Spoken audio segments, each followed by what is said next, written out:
can smell you. Welcome.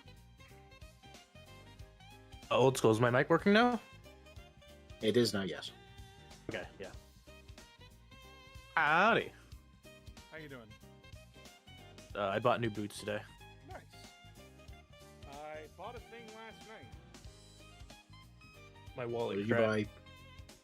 Well, we searched high and low for all throughout my house to find that small-ass tripod, and it doesn't exist. So either we threw it out or someone stole it. Or it never Yeah, exists in the first place, and you've been hallucinating this entire time. That is a third option. I could be like losing my damn mind. Happy Canada Day. Hello. Well, happy Maple Syrup Day. I have a surprise for all of you. A surprise. I see you all commenting. I see you all going like, we can't see the model. This fucking idiot. He doesn't have a. He paints. He builds, and we can't see shit. Well, you know what? You know what, chat? I have a response to that. Fuck you, I'm an adult with my own money. We now have Yay! thigh camera. Thigh camera. Yeah, you can see my thigh here Oh. because I'm not sat in. Now you can see my belly. Hell yeah. You're Nice mat. Yeah, this was the you're That's a nice mat. you get this mat. I got this mat from the swag box from the 2026 Evans Open. Nice. Yeah. you're one step away from feet streaming now. Oh yeah. Just gotta get the good socks in there. You know, look at that. Don't actually look at my feet, chat. They're awful. I got my dad's feet. I'm a fucking Sasquatch. Look, if people want feet, they're paying you for it. They're paying you extra for it. Also, I know it's probably a stupid idea, considering that 11th edition is probably going to be updating a lot of models here, but we're building rubrics today. Fuck you. Because Thousand Sons are my favorite army, and I need to show them some love because I haven't shown them love in years. I mean, like, even if 11th edition does update the rubrics, it's not like they're going to change the weapon loadouts or anything. Fair. When was the last time they got an update? 2017. They've never gotten an update. I forgot. That they're the original rubric, Plastic Red Marines. 2017 original release. Yeah, it's about time. Yeah. They're apparently problematic, like from a production standpoint for GW, because they're not splittable. The way the sprue is, it's you can only sell them as a 10, basically. Boom. Chat. Clippers.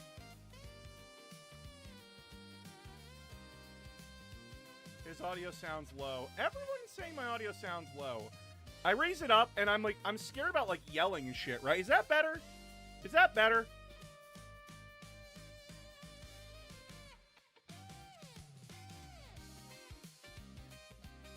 Oh, did it change again? Did it update? No, it didn't update.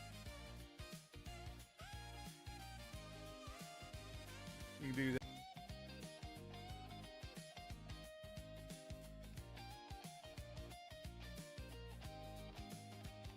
Do you have a bit of interest in Age of Sigmar, or do you prefer exclusively 40k? I prefer Warhammer. I prefer sci-fi. I prefer guns over swords. Spaceships over horses. Laser cannons over black powder.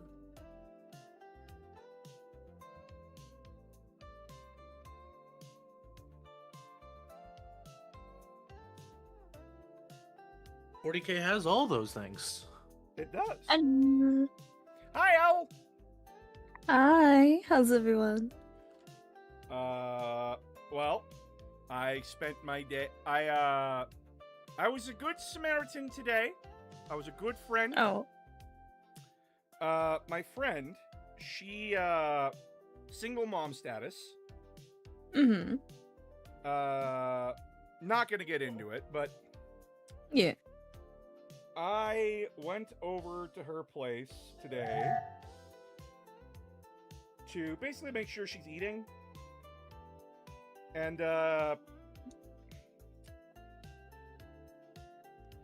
yeah, no, spending, like, I've been running over there a lot lately to make sure she's okay and, like, checking in on her. And because raising a kid by yourself is not fun.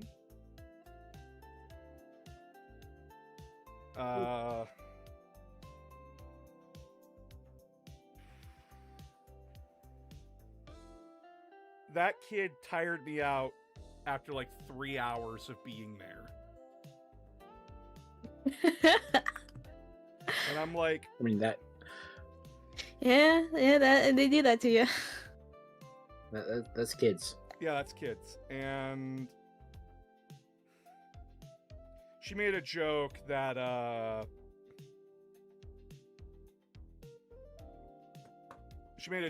like you think the other guy could have handled it better? And I'm just like, nah. I love fantasy and 40k, definitely love 40k more, but as someone who has a hard time getting into fantasy, I love Lord of the Rings and like official D&D lore and such. Fantasy is a breath of fresh air. It can be and it can't be. I find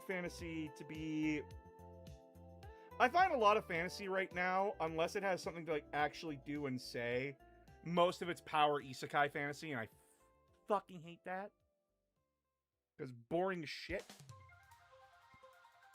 Okay, what do you think about Konosuba then? Konosuba? Yeah. Konosuba's fucking hilarious. But that's not recent. I hate to break it to you. I mean, if we're talking it's about still an fantasy, isekai. I was gonna say, if we're talking about fantasy, I will always hype up Bachata Atelier. Oh, I know. Everyone's hyping that one up, but I need to be in a... It's so good. I need to be in a mood to watch that. I feel like that's gonna emotionally devastate me. Oh, absolutely. Oh, yeah. Why And- do you think I'm waiting? And I was about to say Fearin, not Fearin, but that also emotionally devastates me. But, Apothecary Diaries is currently destroying my heart. So. Oh my god! And then we're getting the first half of the new season in October, and then we're getting a movie, and then we're also getting a live action series. I'm so excited. They're doing a live action series? Yeah. To society That's gonna be later. interesting. Mm-hmm. Oh, I see someone asking me my opinion on this Guitari class. I said this on other streams. I don't care for it. It doesn't do anything that's interesting. It takes away from two classes that already exist. And I think any class that does that has failed in game design. It doesn't matter how good the class is at killing shit. If we already had classes doing the job it does, and the game didn't need another ranger.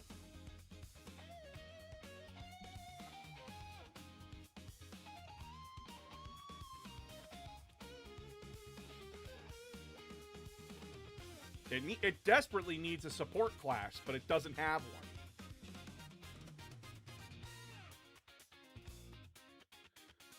one. Yeah, Konosuba is funny to me because it's meant to be a parody on isekai anime. Like, what if one of these shitlords actually did get isekai'd? And what if the god that isekai'd him is also a fucking idiot? Hijinks ensue. And the thing about, like, Konosuba... I mean, when are gods in anime ever actually competent? Let's be honest. Like Fire Force as an example either. Shit. But yeah, so... Soul Eater. Are we really gonna say Death didn't fuck up? He was competent. Well, if we're talking about fantasy stuff, I really loved Lord of Mysteries. some cool Eldritch shit going on with that, and it's getting a second season. I'm excited. Yeah, the most recent anime I watched was still watching One Piece. Watched Gals Can't Be Nice to an Otaku. Finished Dr. Stone.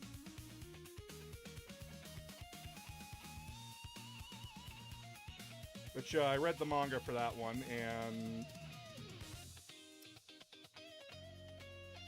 gotta say, the journey is better than the destination.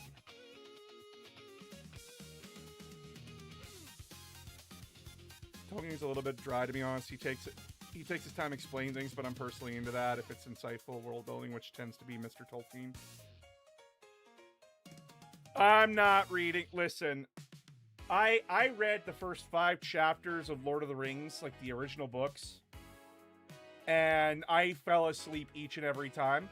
One debt to society. And I know I do not have the attention span for it. I'm gonna tell you, does not get better.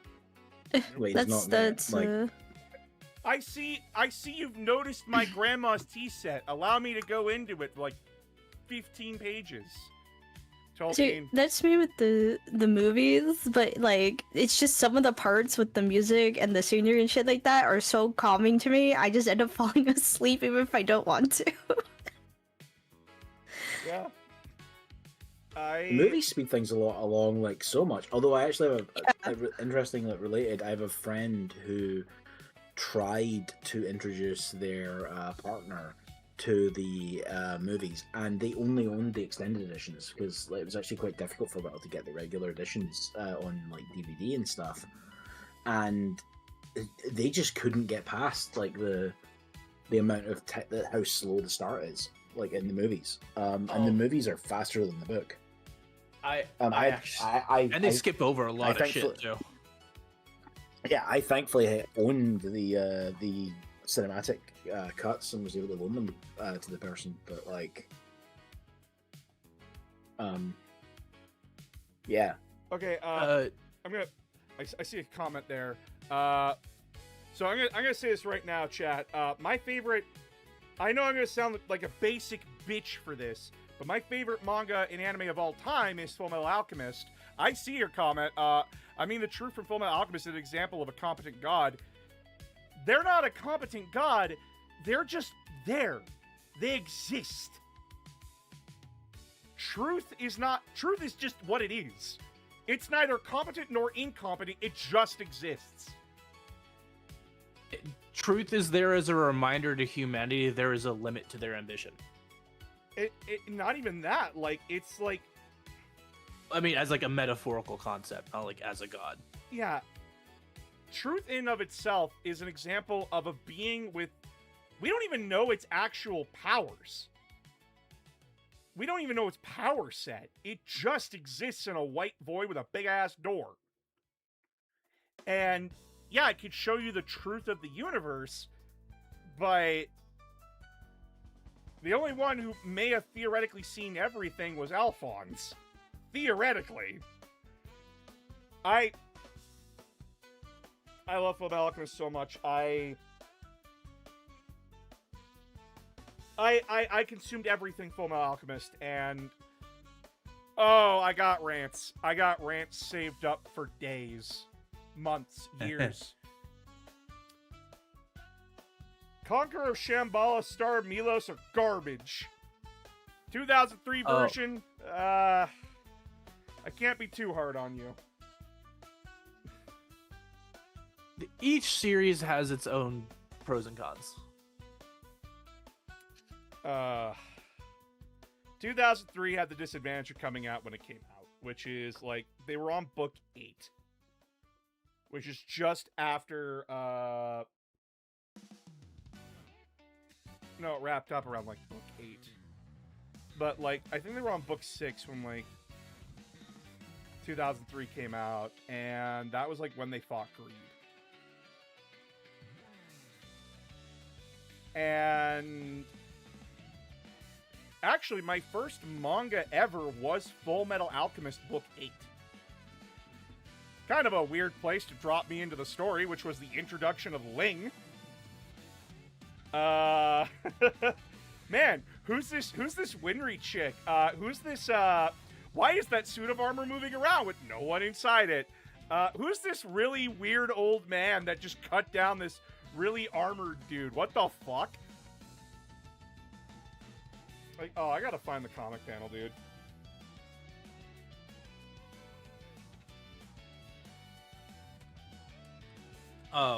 Don't worry, I felt the same way about Naruto, because my very first Naruto manga was the big one when Sasuke and Naruto had like their big fight after the exams. Oh shit. You know, I was like, who the fuck is Naruto? Who the fuck is Sasuke? Why are they trying to murder each other? What the fuck is going on? There's a... Oh, I wish I could find the manga panel. Because, like, his fight with Greed just sticks with me, right? Oh, it was a great fight. Oh my god. I'm by the way, chat, I'm talking about, like, original Greed, not Ling Greed. That fight is hype on its own. I'm talking about, like, how terrifying this motherfucker came out to be in the manga. And I need to find, like, the panel where it showed up. Because, fuck, was it scary.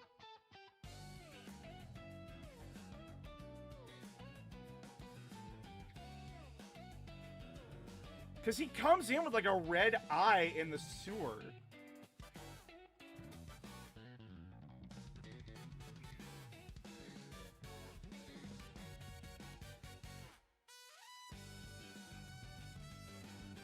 Oh, I can't find it. Damn it. And I don't want to go onto a...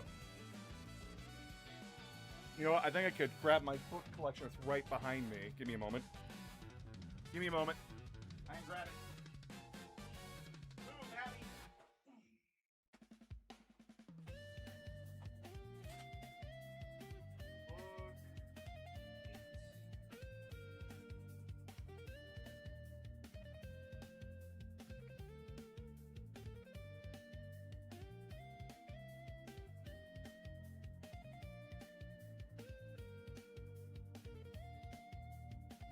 Gonna take like pictures of this and then send it to...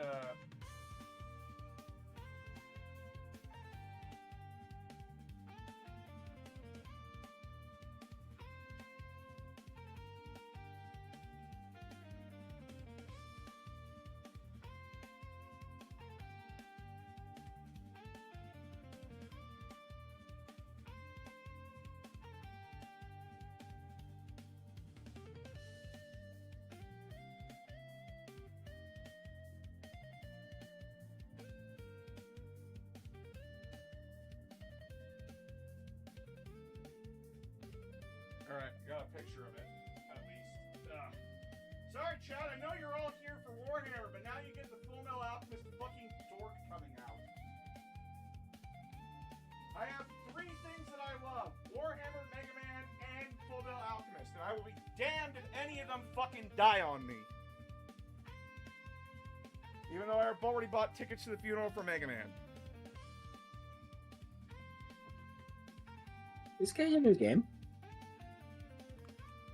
Anyone watching the World Cup? Nope. Soccer does not interest me.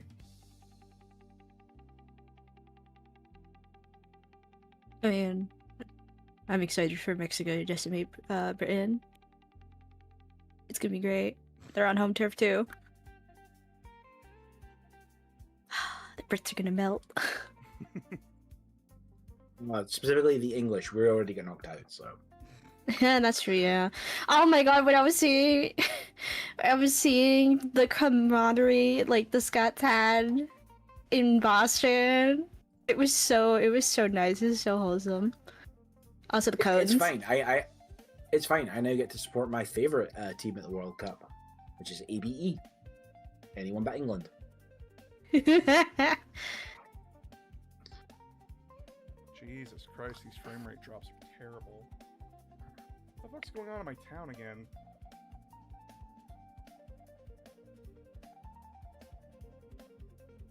Alright, you're gonna have to see my thumb, chat. I'm sorry. But Thumb picks. thumb picks. You get thumb picks. So this was my introduction to fucking Bradley, because he was the first. Because remember, book 8 was my first Fullmetal Alchemist book. Look at that. You get Alphonse going, who's there? Greed steps out. I go, who the fuck is that? Why the fuck is he important? And then Shunk just gets stabbed, and Bradley just pushes him down with the sword. That's my introduction to Bradley.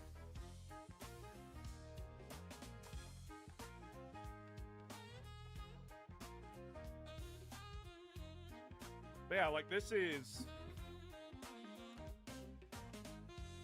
God, what a fucking creature Arakawa made with Bradley. Holy shit.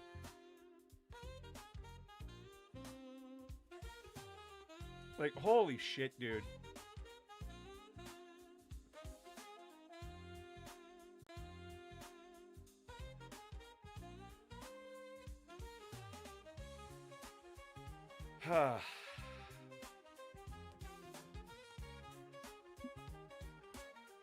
Truth is competent because it does its job. What job is it doing? It sits there all day. That's not competent, that's just existing.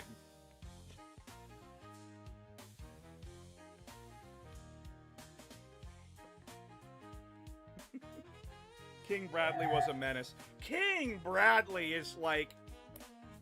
Oh my god, what a fucking... Absolutely terrifying. Can these guys even hear me anymore? Is my Discord fucking up? I hear you.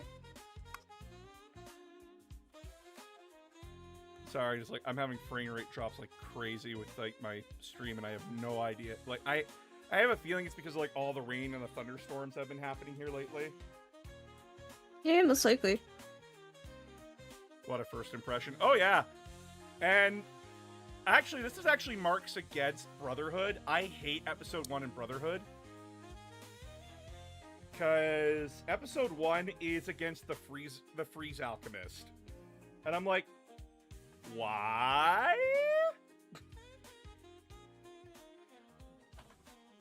Like, it's not a bad episode.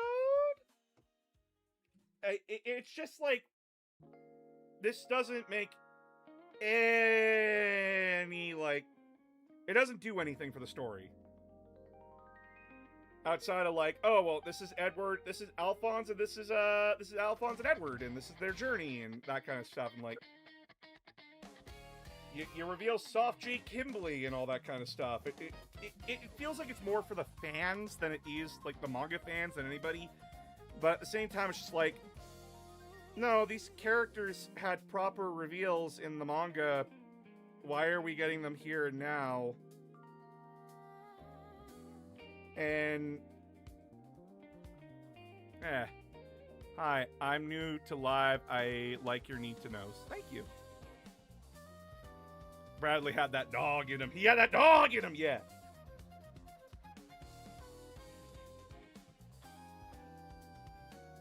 Bradley had aura.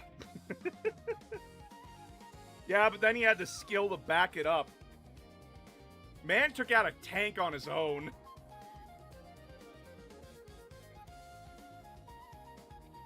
And then walked up to a bunch of trained fucking monsters themselves and went like, okay, who's first? I'm just a humble old man. Smiles. Also, the line of, I'm king, I don't walk in through my own back door, that goes fucking hard. Oh yeah. Straight up, it's like, straight up like, he goes through the front, chat. And it's mortifying, because you're just like, yeah, we're finally doing it. We're winning, team. We're winning. Hi, everyone. I'm home. Oh, no. We have a tank. We have a Bradley. Also, I did really appreciate like the little comics that Arakawa made in the manga that explained, like, she got questions about like, hey, like, how'd you come up with some of these ideas? How do you feel like working where you work? And then someone asked her, did you intentionally name all these people after guns, planes, and, like, tanks? And she went, yep. Yeah. I intentionally went out of my way to find history textbooks and everything, and I just kind of looked up names until I found something that worked. Though actually for Bradley, he would be named after the general, not the tank. Because all our tanks are named after generals. Yeah. When did the Bradley come out? The 90s. Why wouldn't he be named? Why wouldn't Bradley be a name for? Because the Bradley, the vehicle is named after General Bradley. Again, like all our tanks, like the Abrams, General Abrams. Oh, I've been watching Patton, your General videos now. Patton. Getting my GF into Warhammer 40k. Oh, that's nice. I'm glad. You should also check out, why am I blanking on names now? Oh god. Numbskulls. Check out Numbskulls. They also do a series where, like, guy explains Warhammer to his girlfriend. Hi, I'm here on Twitch, but I like the need to knows of Warhammer 40k. Thank you. I'm glad you enjoy them. Sorry, go on. We will get more need to knows soon here. I just need to get this big video project done, then a bit of a smaller one done, and then we'll be back to need to knows. But this current video and 11th edition take priority.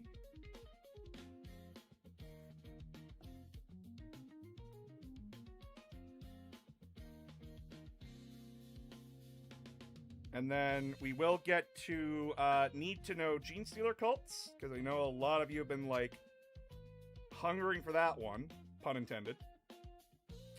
And then it's need to know Mechanicus.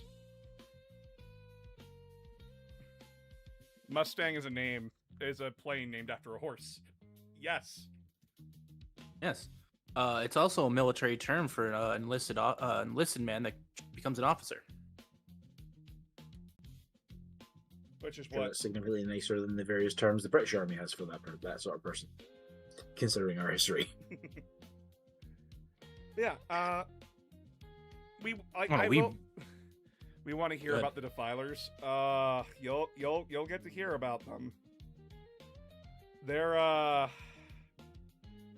chat. I did say that I came 81st out of 254 people, and I'm not going to spoil what happened for the video, but let's just say that Defilers made it into number 1, number 3, and number 4.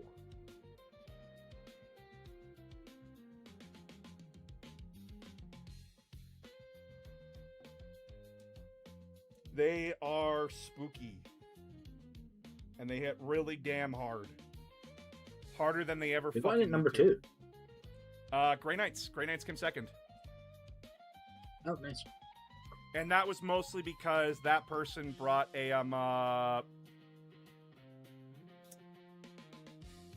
that was mostly because he brought stuff in the Grey Knight army that could counter a Defiler.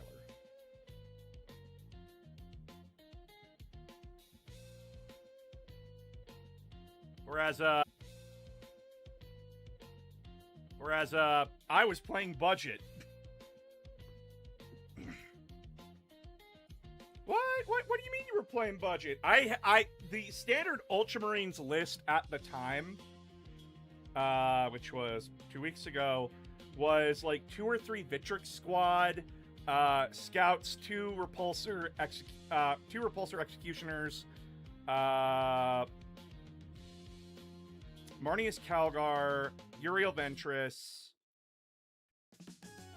I want to say 2 assault intercessor squads. No, 2 intercessor squads. I did say scouts. And centurions. I was missing a lot.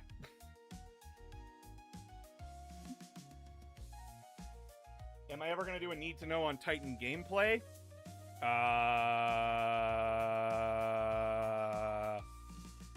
I'll do a need to know on Titans. Eventually, if you guys vote for it on Patreon. The power of money compels me.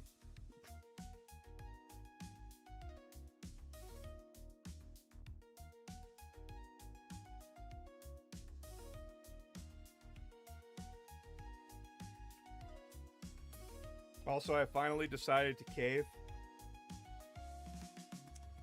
I plan on getting Kairos Fate Weaver.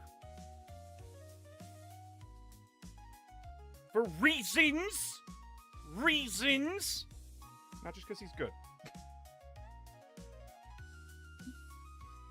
I want a giant bird. Or do you have any channels you could recommend for how to play with Titans? So the problem with Titans is that you're usually never going to be able to play with them. Titans are... Even the lowest Titan, which is Warhound, you can only take one in like a 2,000-point game, and that's your entire list.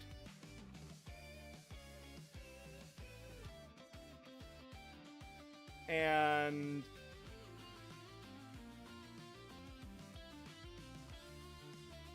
there's not a lot to say how to play with them. They're just a big fuck-ass walker. They have ridiculously tough stats.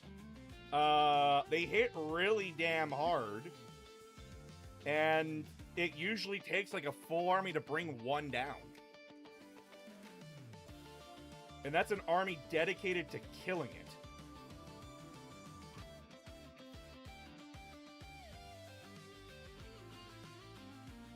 So, there's not really any way to teach someone how to play a Titan, because a Titan is a single model, and you're bringing it to either a huge apocalypse game, where you have another army around it, or you're playing an army of Titans, which is probably a single model to 3.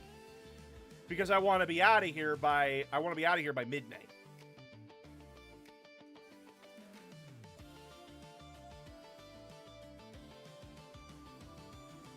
If you want to play a smaller army, if you want to play a Titan army but not play actual Titans, you play Knights.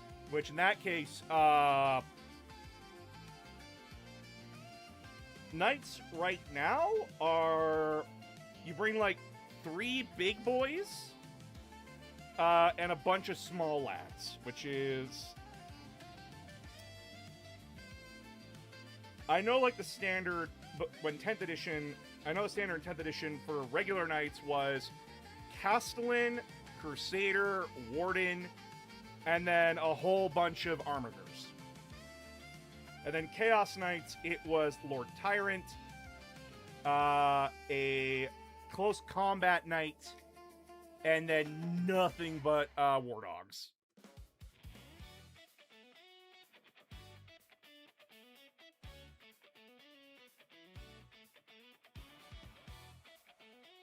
I don't even want to know the stats of a Reaver and Warlord Titan. Oh, we have them! They're not nice. But that's kind of the point, right? Like, they're a joke unit. Like, they're supposed to be so stupidly overpowered. Noted. Sorry, don't apologize, you didn't know. I did see a question, though. What was the point limit at the tournament? Opens go on a 2,000 point limit. So you make a 2,000 point army and you go point limit.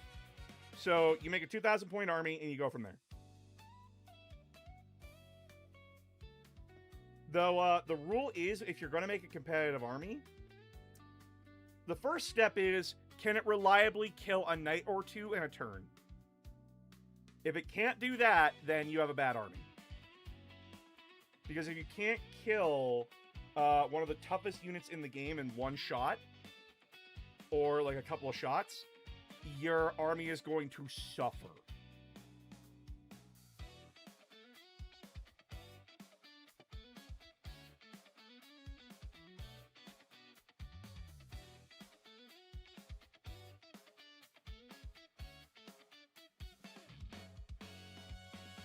That's if you're going to a tournament and you want to win. I knew I wasn't making it to top 8, so I built my army on budget, and I said if we get one win with this army, we've done it, chat. We've done it, team.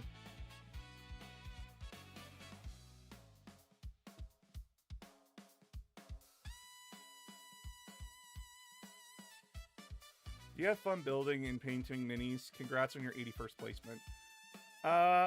I do have fun building and painting. I like building, and painting is relaxing. I just wish I had more time for it, right? Thank you for the sub, Longwood. I'm going to build Emperor's Children. Oh. Oh, me and Emperor's Children right now are not on speaking terms.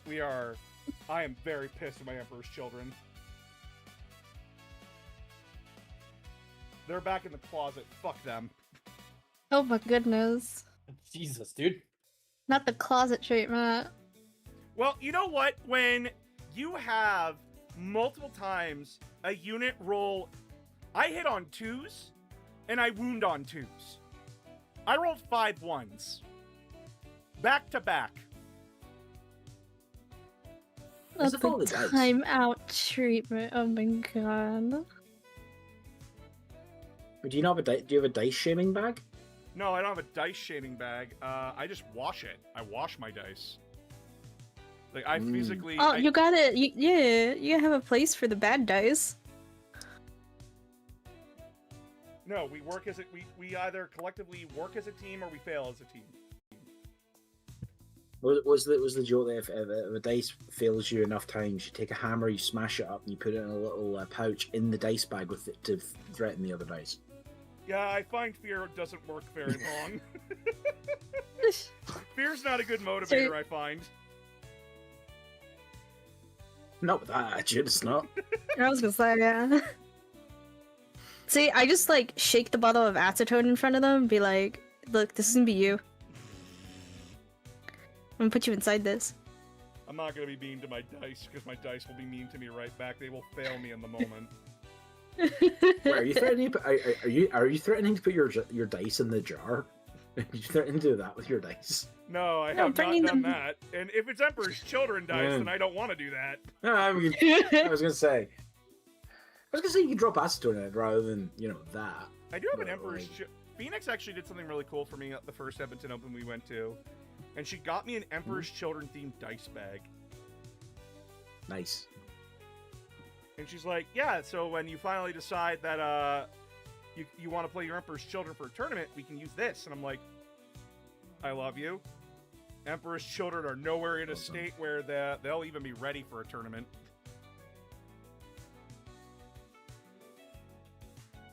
It's They could be a local tournament.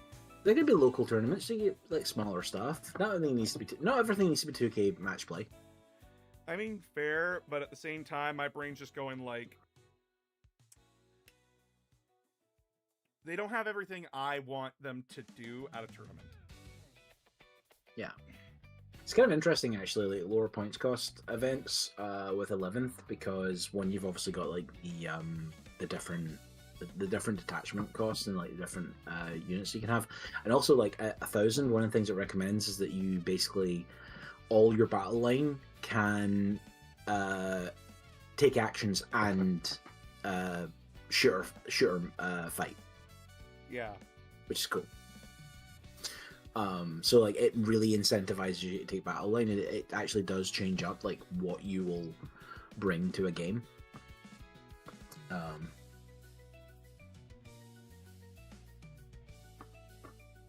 Lucius is just a stick missile. Oh yeah, no, I love how Lucius plays, because Lucius is the embodiment of fuck it, we ball. And that's how I want my Lucius to play. I know the new Flawless Blade detachment, like the Flawless Blade detachment gives the Flawless Blades fight first, which is something desperately fucking needed.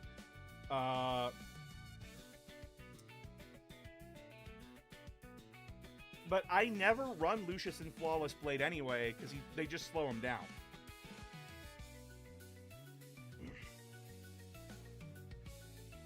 My Lucius is an egomaniac who fights on his own and goes and murders Logan Grimnar. Highlight of my fucking year was when Lucius just soloed Logan Grimnar.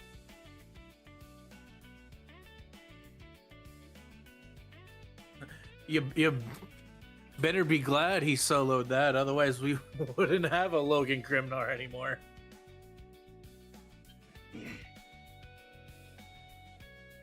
Felt fucking good.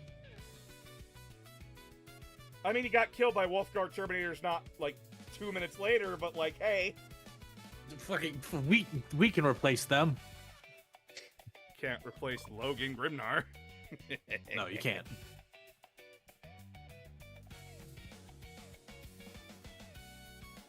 Yeah, like... Also, oh, go ahead.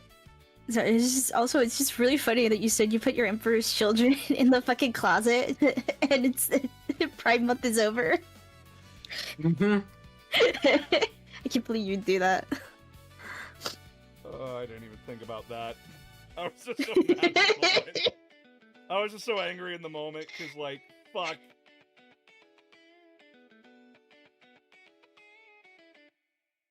I don't know, they just don't hit the way I want them to right now, and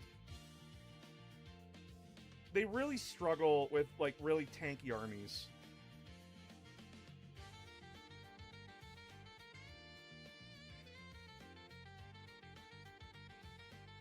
Even though, like, I love the models, I love, like, how the Emperor's Children...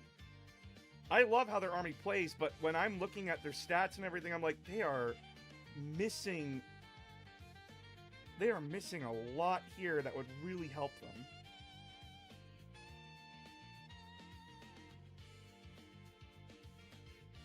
And that's extremely frustrating, right? Is there a lot of lore on the Legion Gryphonicus? No. You think Titan Legion Gryphonicus, they're a Titan Legion. No. No. I'm going to tell you right now, Titans don't get a lot of fluff. Unless it's the Dies Irae. Unless it's the Dies Irae. Go eat your heart out. Tons of lore for them. Certivora get lore, but that's just because they look cool. That is, like, the only reason.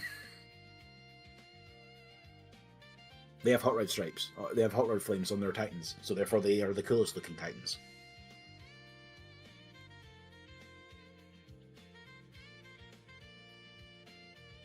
Someone likes his hot rod flames. Mm-hmm. Any advice going against a Rogel Dorn? Line of sight blocking is going to be your friend. Don't let it shoot you.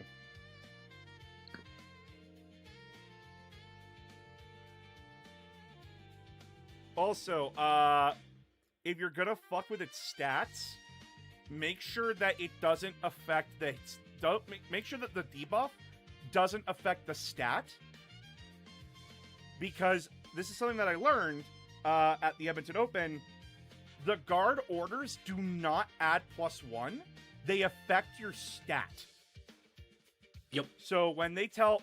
This is the stupidest thing ever. When the guard order... When a guard unit is given take cover, they get +1 to their armor save.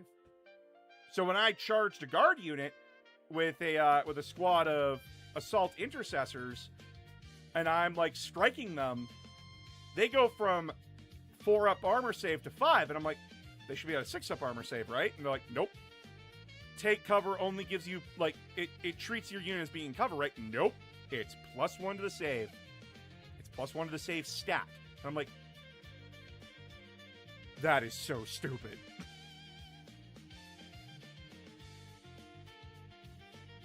But yeah,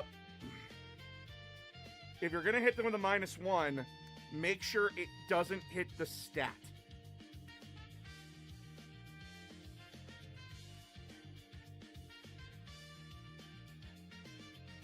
Because then if you're gonna hit them with another -1, and that one does affect the stat, then you're not canceling out the 2 negatives. Because then you're only affecting the dice roll, then you're affecting the stat.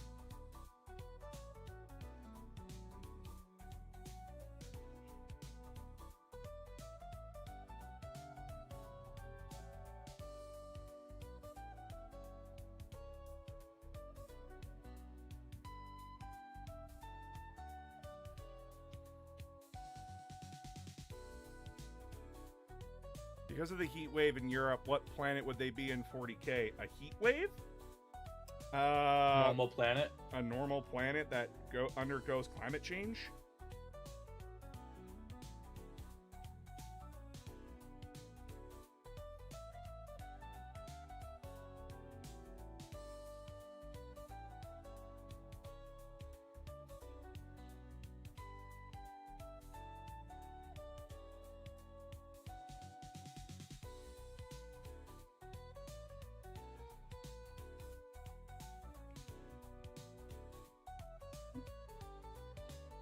Who are we building? We're building Thousand Sun Rubric Marines with flamethrowers.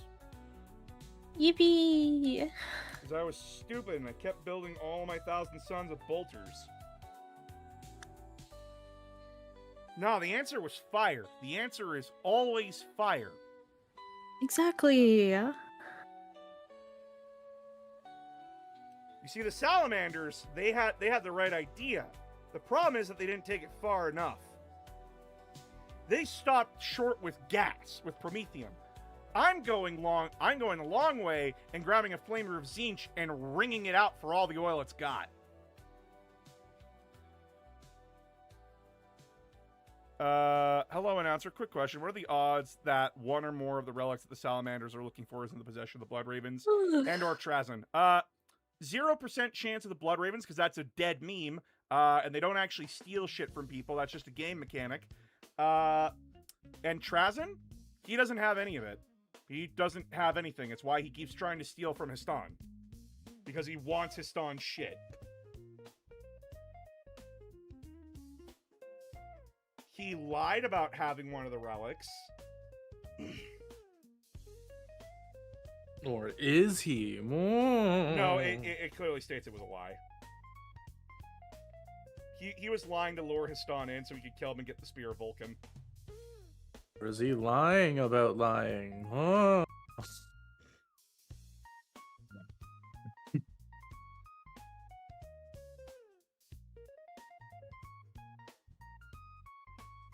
Fire Never pros, know. reduce building damage, easier repairs for builders, literally kills everything and it stops from coming back most of the time.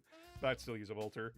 Where are you getting that fire is better for a building than just blowing a hole in it? Depends on the building.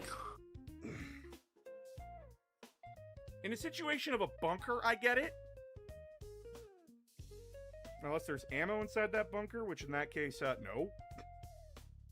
In that case, yes. Actually.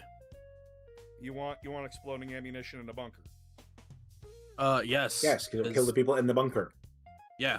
I don't know if you want to use it again after. Usually if you're using a flamethrower on a bunker, it's in the complete wrong position for you. If you're gonna take it over, you have to rebuild it anyways. What?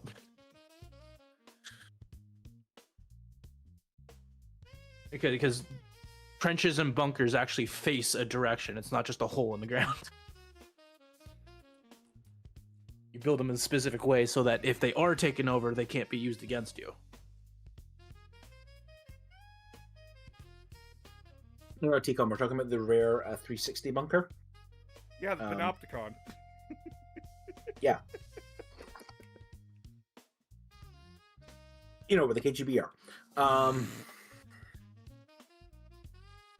Was able to catch you. Yeah, ask the French how that worked out for them. I don't know if it's actually a word. Paint is now on my Armageddon armies. Nice. Good job. Hello. Trazyn is just a dickhead even in 40k standards. How dare you? He's not a dickhead. He's just a very, what's the word I'm looking for here?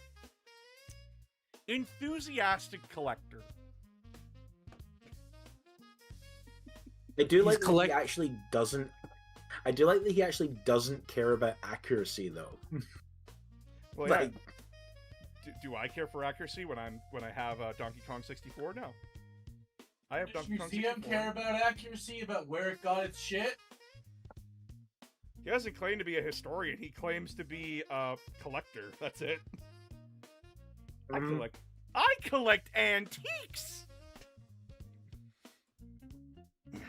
The old one was the Silent King's obsession, not mine. And frankly, I'm insulted by the insinuation.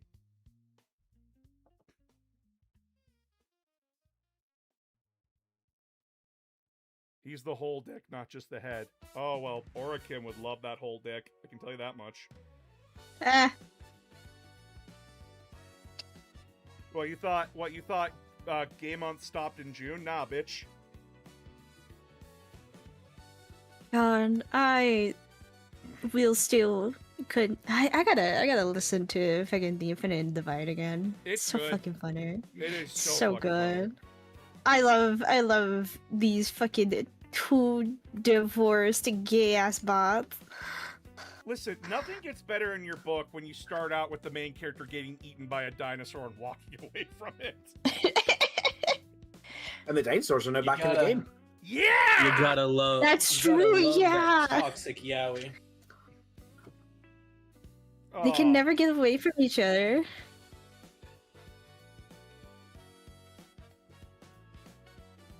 I love that their antics just annoy the other Necrons so much. It annoyed them so much they put them in the equivalent of the getting along sweater. Cool, if you two can't get along, then we're just gonna turn off your reanimation protocols and kill you. You can do that? Why don't you do that? You can do Be like, Hey, I you don't can want to do that. hear a peep from the two of you that you two are fighting. Like, that was the scariest thing that I learned in that book was like, wait, you can just turn that off? Wait, what do you mean you can just turn that off? Who the fuck has the off switch? What the fuck? See, that's the thing. No one knows who has the off switch, and that's the point. Mm-hmm. But quite a few Necrons want to know where that fucking off switch is. Yep. Most assuredly, fucking Imhotep does. Yeah. I mean, I think if Imhotep had it, he'd use it, and he doesn't, so... Well, that's why he wants to know where it is. Yeah. Presumably. But I believe the idea is that, like, they don't actually know which other dynast has it, and therefore they're meant to interact with the other dynast, assuming that they might be the one that does. But obviously that doesn't work out because they're all now obsessed with weird things. Also, my lord, Some are obsessed with some are... Sorry. thank you for the cheer. I didn't make that video to shame anybody. I was just trying to, like, I saw a few people being like, they were worried about me and everything, and I'm making that video to, like, I didn't make that video because I was angry or upset. If my tone came off that way, I apologize. I just wanted people to remember a little bit thing about me is that I am one dude. And I was in a bad spot there for a minute. Because I was dealing with like 700 things at once. And it was very annoying. But now I'm in a much better spot than I was. Minus today, because fuck my internet. But that's mostly because of rain and shit. And there's probably like water damage on somewhere in my town. Ow. But yeah, like I didn't make that video to like shame anybody. I just wanted to remind people like I'm one dude. I do see people's comments where they're like, "Hey, could you do this? Could you do that?" And I know it's people wanting me to because they love the way how I explain things or how I do things. And that does make me happy, but then I have to remind them, I'm one dude. I can't get to everything.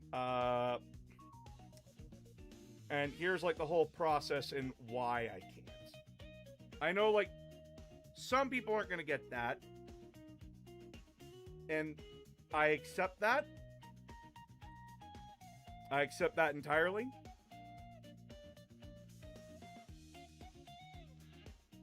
But I don't care about those people. I care about the people that, the majority that will understand. And the majority of people have understood.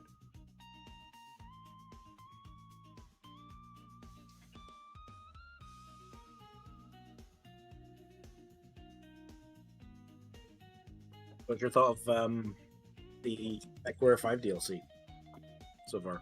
Oh, dude. Oh. I start the DLC and I'm like, okay, this is interesting. This guy's like this guy is a cousin of House Steiner Davian, like a distant cousin. Mm-hmm. And of course, like he's got money. And I'm not thinking about it too much because I'm like, okay, this is after the other DLC, which we just got a black box for. So yeah, like we're gonna be taking advantage of that.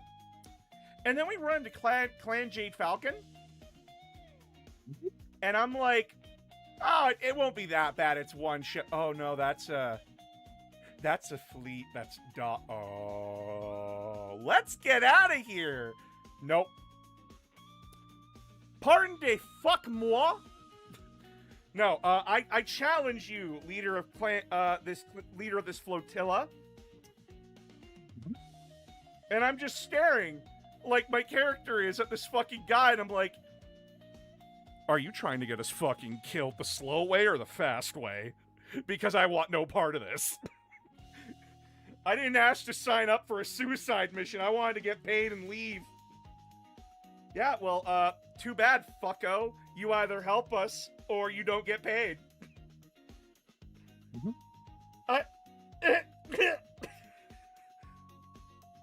On the plus side, you're working for Adam Steiner, so I mean, you're fine. Yeah, in the moment I was pissed, right? Because I mean, you're going up against Kristen Redmond. She's not the most competent of. It's not that Jade.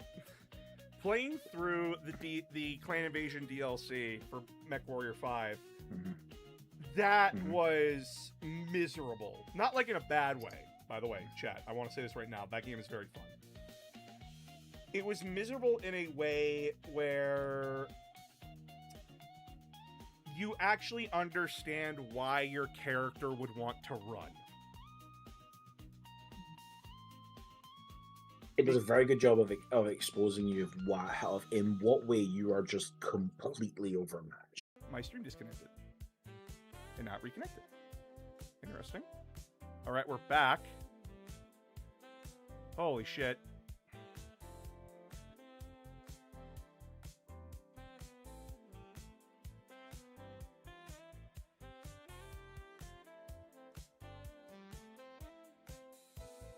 Okay. But yeah, so you show up expecting to fight pirates and shit.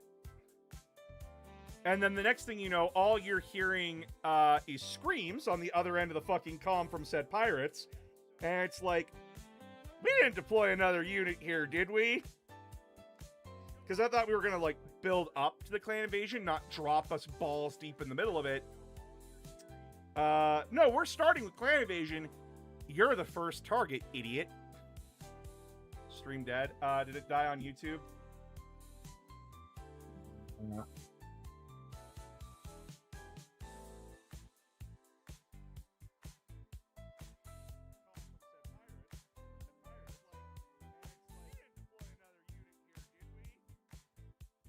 It's going on over there on YouTube. It's on YouTube still. Is it this? No, the stream is lagging. I'm sorry. I'm sorry. The stream is lagging. Put up with it. I apologize.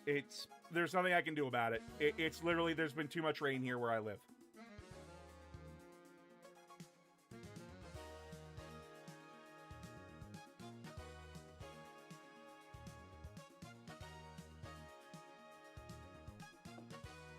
But yeah,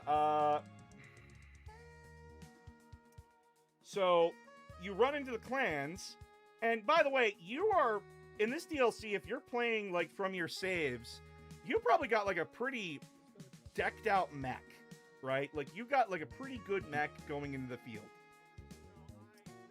The clan have deployed the equivalent of armorgers. If we're going with like 40k comparisons, they deployed like the equivalent of a Night Warden and a couple of armorgers. Yeah. Take off your arms like that. Take off your legs like that. They are decimating you with basic weaponry. Because their basic shit is our advanced shit. They are your advanced is better than your advanced stuff. Yeah. Like they are going, their light mech is going toe to toe with my Annihilator. That's bad.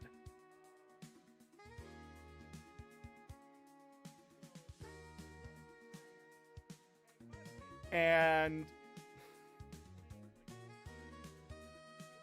it's a mission where you're like, wait, is there a way to win this? No. The objective is run.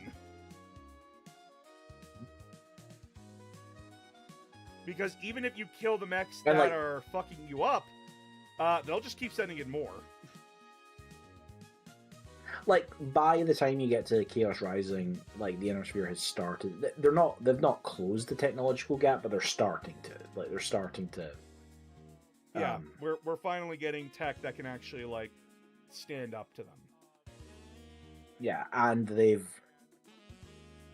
also, like, the technologies are starting to go in very different directions, and the clans are starting to falter because their way of warfare doesn't actually work in a war, it works in a battle. Oh yeah. Like, that's the... It's not a long-term strategy. Would I rather No, fight... it's designed to not be that. Like, that's actually entirely, like, intentional. Would I rather fight in Atlas or the Black Marauder? Would I rather fight the poster boy for Battletech or a very hyper-specialized mech? I'd rather fight an Atlas.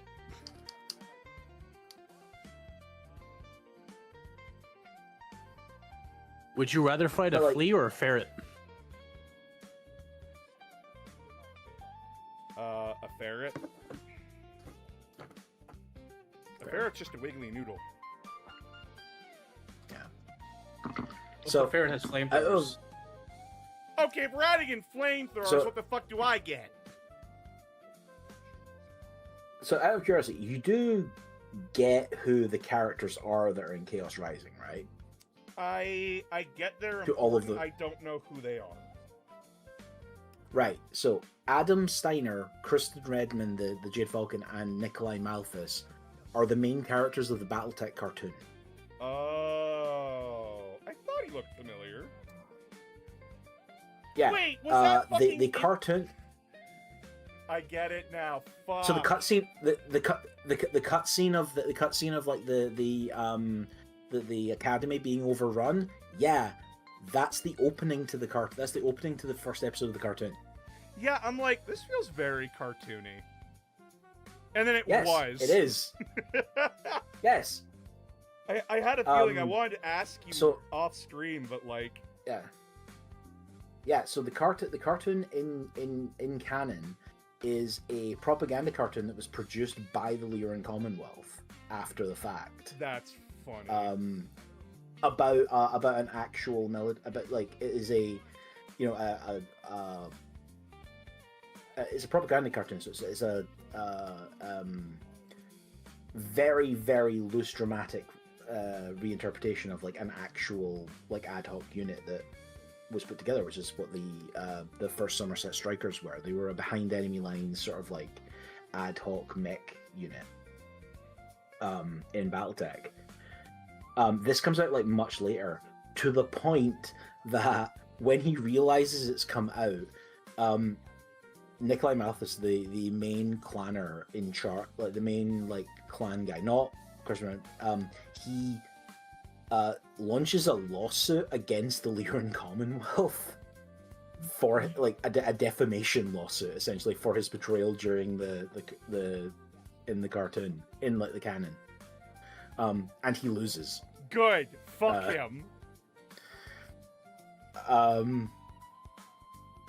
And yeah, like later on, they've now said that like Adam Steiner eventually becomes Archon of the Lyran Commonwealth, very briefly, like after the events of the Blakist War, he very briefly becomes the Archon, and then hands power over to someone who's more competent, is more better at running a state. Would you rather want? Would you rather fight Aquaman or SpongeBob? Neither, because one can have water eat me, literally, like dissolve my molecules, and the other one's a fucking cartoon. I can't beat that. I choose neither. I choose drowning. Also, yes, holy lag. Fuck, I don't know what to do about it, chat. You have to put up with it. You guys put up with jank all the time.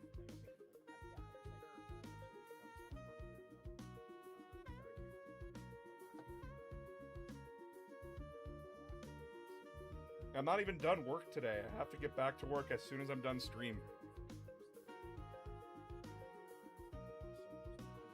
Because I went to help my friend today instead of work on the video.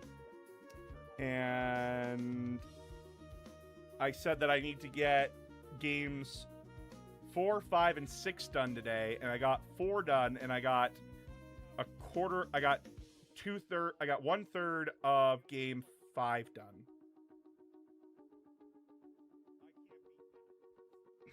I can hear myself in the background. You know, maybe if I turn off my Twitch, maybe that'll help. Yeah.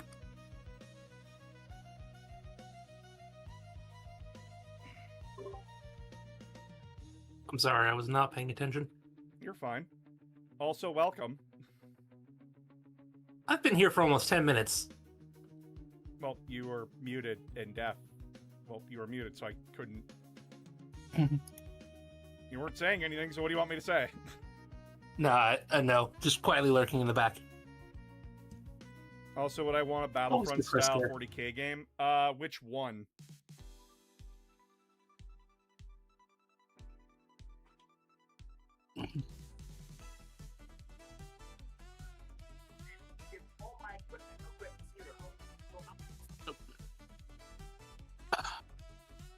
Because I don't want to play. Problem like a Battlefield game is I don't see like someone in the 40k universe like except for like maybe a Marine, and even then like jumping into vehicles and stuff. Yeah, you would have to flavor it as like Imperial Guard and. Let's be honest, they get chewed up. Yeah, and like I get the idea of like a mass infantry game. But the only ones that can really do that nowadays are owned by EA, and fuck EA. What are we talking about? Huh? A Battlefield 40k game. No, Battlefront 40k game. Battlefront, sorry. Isn't 2 the bad one? Oh, there's 2 Battlefront 2s. There's the original by Pandemic, and then there's the EA one. And EA one and EA's Battlefront 2 wasn't bad. It was actually pretty fun.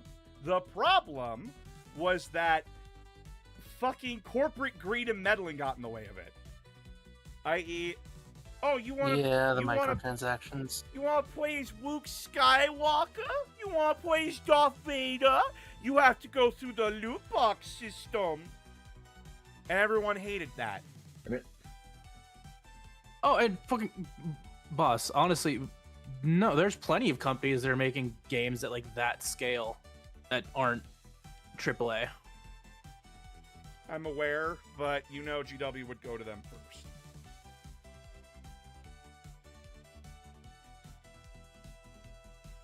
And Well, they might not go to them first, considering that EA's in the shitter right now. I don't think GW would go to any of them. I think those companies would have to come to them. That seems to be like what happens, like largely. Yeah, probably. Yeah, most likely, actually. Like GW is like despite the fact that like licensing and stuff makes up like so much of their like revenue now, they're like very passive about actually like they wait for companies to come to them. Like it seems to be the Yeah, it seems to be the winning strat, honestly.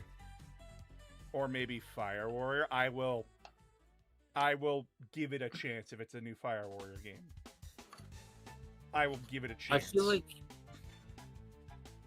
I feel like somebody nowadays, given the proper time to execute it, could pull off an amazing Fire Warrior game. Well, yeah, if everyone was given the time to do everything, we would all get stuff done. Oh no, you know what I would want? An Imperial Assassin game where made by IOI. Who's IOI again? So you want to Hitman it? They're the guys who made the 007, the new 007 game and the Hitman series. Oh. Yeah. Aren't they under Ubisoft? I don't remember. Hey? No, they're their own publisher. Oh.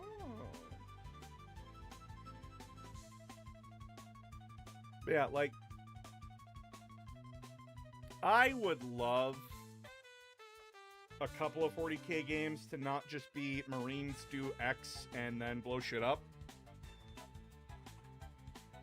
I would love that.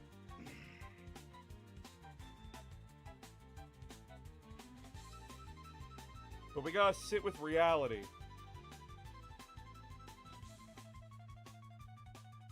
Do nothing and win. Do nothing and win. Just do World of Also the Tanks. Steam before motto. EA. Just do World of Tanks. 40k. Um, Yeah, that could actually work. Fucking. They already tried doing that. It's called Eternal Crusade. Okay, let's. I mean that was trying to salvage like an MMO though. I mean that's like into like a multiplayer into like it's just a shooter. I remember playing that. It was bad. Oh, I had tons completely of people, unbalanced. I had people back during the early, like my early TikTok days, trying to convince me to play it, and I'm staring No. at it and going, "This does not seem worth it." Be glad you It didn't, wasn't.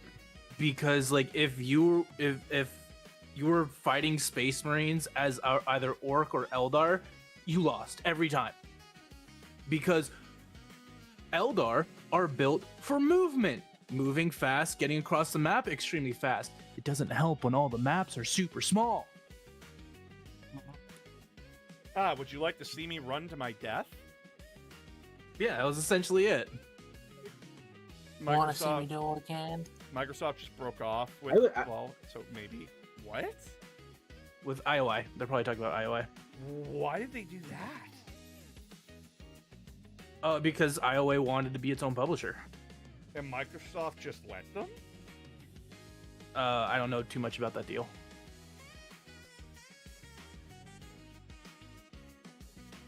Either way, did you guys hear the stupid shit going on with Sony? Yep. Oh yeah, trying to do what Valve's doing and saying, "Hey, we're not reducing the price. We're selling it how much it costs us," which works for Steam. It's not going to work for you, Sony. No, they're gonna stop disc production in 2028. No more physical copies for games. Yeah, that's kind of stupid. Look, I get that there's Also, a lot apparently, of people that apparently both of them are now talking about dropping on-demand services. So like, Get fucked, yeah, you got to pay idiot. full price for everything. Yeah, Considering what or just like you happened. pay, or like you, Sorry, go ahead. or like you pay for game time, which is apparently the other one that's been floating around in corporate for a while. That's what one of the Take-Two Interactive execs proposed for GTA to fully monetize it, and everyone said, "Fuck no."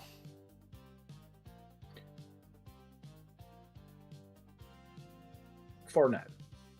For now. Yeah, no, I can tell you if that happens, no one's playing GTA at that point. Yeah, you have to pay per hour. No, they'll still pay it. That's the thing. No, Some people Look, will. unfortunately, The entire industry right now is terrified of GTA 6. Like, Why are they terrified Yeah. of a game that? Why are they terrified of it? literally no one is releasing anything like the 3 weeks after it. But they Take-Two, the devs of GTA, did say this is gonna be their last. At least they're saying it's gonna be their last. Like, this style of game is gonna be their last one for GTA 6 because it takes too long and takes too much money to make it. Yes, because the open world sandbox is far, far too expensive when they're getting every single detail. Which, Also, they're a nightmare for licensing, apparently. yeah, I would imagine. Especially if you have anything even vaguely based on real life.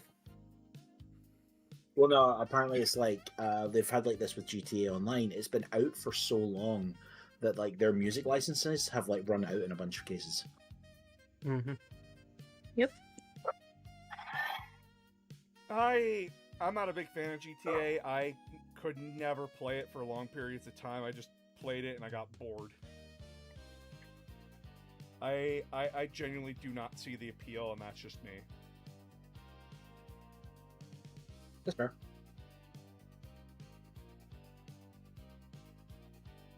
Oh, but like the gritty realism, yeah, so real, dude. I was a fan of the franchise since I was young, but the thing is like seeing it and how it became over the years. I'm just kind of like, that's real sad. That's, geez, okay, a game franchise that was like really beloved and like for me, just turned into fucking slop. Really beloved for like the absurdity and the comedy. Mm-hmm. You can just do Of that. which- That with Shit. Yakuza. Which honestly, Saints Row like and Yakuza basically just does that. Yeah, Yes, Yakuza does and better. yeah, I also I'm just don't like open world unironically sandbox a games that Yakuza much. fan. oh yeah, no, same here, Hermes. I love the Yakuza series. It's literally what I lead people towards now who are getting like really fed up with like GTA, and I'm like, here, try this. You want some goofiness while also having a heart-wrenching story about the gray morality of living in a criminal organization? Yakuza is there for you. Do you want to also play goofy minigames? Yakuza's there for you. Yep. As I sit here, just I can't enjoy open world sandboxes. I'm sorry. I really struggle with them. No worries, boss. We understand you're not the type to go and explore every corner. I go from A And to you B don't- to get shit done. Yeah, I'm It's too fine, much. You don't need to be cultured.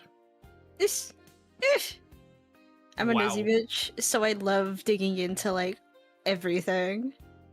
Did you just call me uncultured swine? That That was not me. I That know was, not you. Oh well, that's my line. Yes.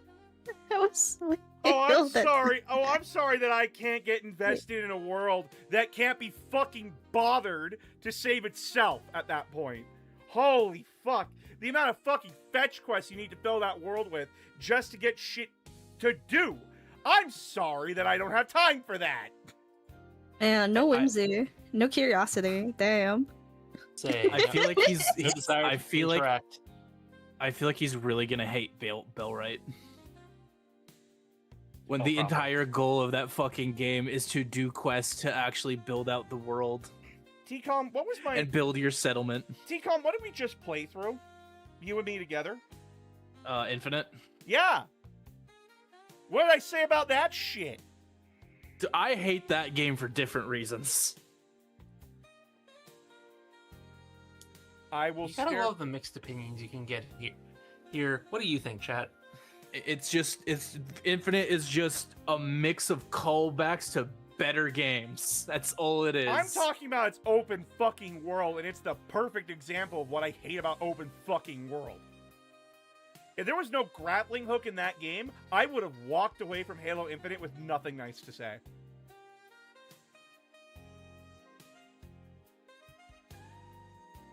That is every why I'm open pretty world sure game experience for me. This is why I'm certain Boss would not have gone through any of the early eras of video games RPGs. No, I wouldn't. Oh yeah. I remind you all, what are my favorite games? Oh yeah, Stairs at the Ultima series. Oh boy. Like, you know what the last I don't RPG I played through, like, the last RPG I played through all the way through was Mass Effect 2. And that was fairly fucking recent. I just want you to know, like, that one is nowhere near as open world as you think it is. Oh, I know! Mhm.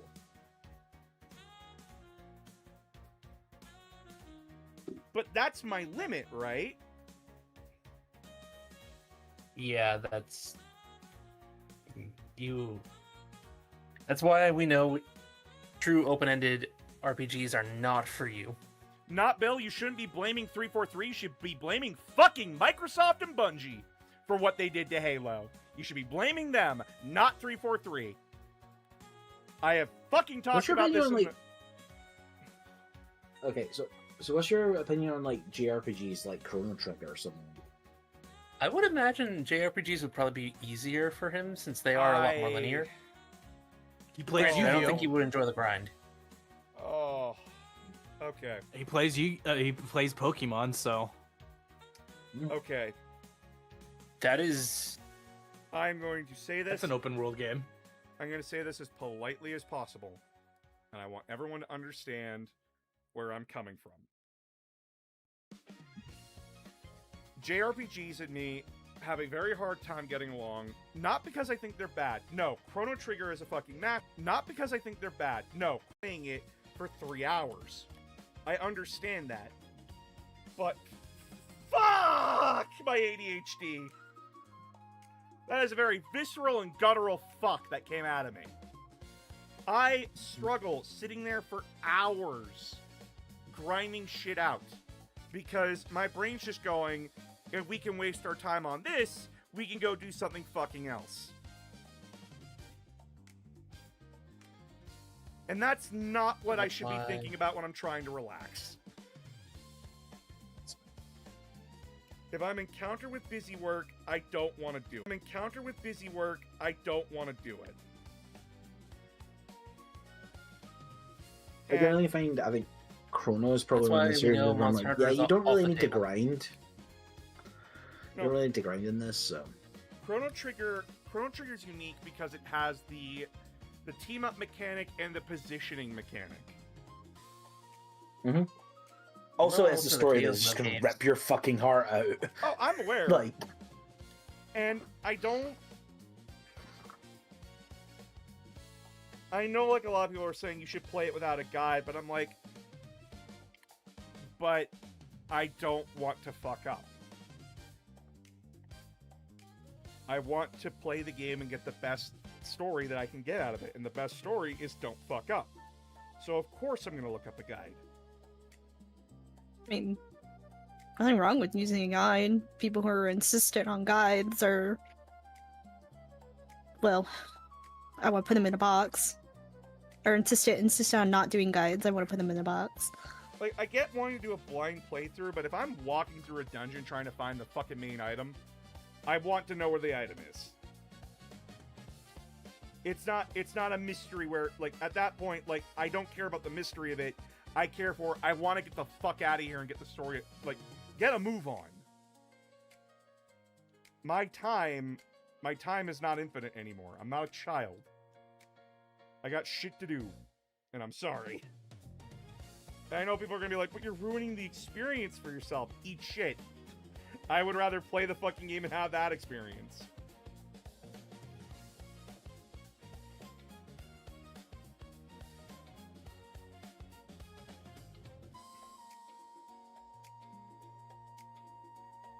I don't even want a game that I need something that keeps my attention.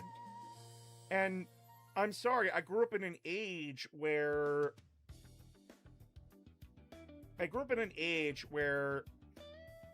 Chrono Trigger would have bored the shit out of me when I was a kid. Because if I had to sit there and read for long periods of time, I just wasn't about it. Because I'm playing a video game, I'm not reading a book. That was my logic back then as a kid. Nowadays, I understand and cherish what games like Chrono Trigger and Final Fantasy VI are, because they are glorious epics in a format that you can play. But the problem is, with me, I need someone to be there with me while I'm playing it to keep me distracted. And to, like, help me get through it. Because if I'm playing by myself, I'm getting bored. And it doesn't matter, like, how good the characters are written. If I can't sit through the text boxes on my own, I'm in trouble.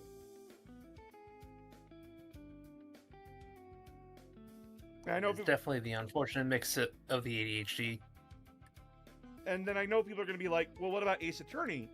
And I'm like, Ace Attorney's a bit different in my head, because I actively have to be paying attention. I actively have to be. In a lot of RPGs, there is moments where I have to pay attention, because if I miss one piece of key text, then there goes that fucking item forever.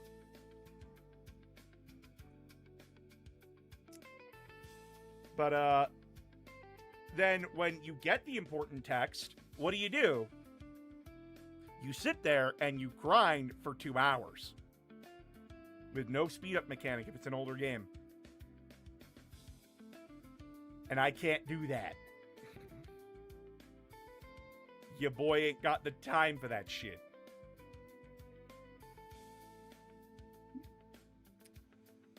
And again, this doesn't mean those games are bad.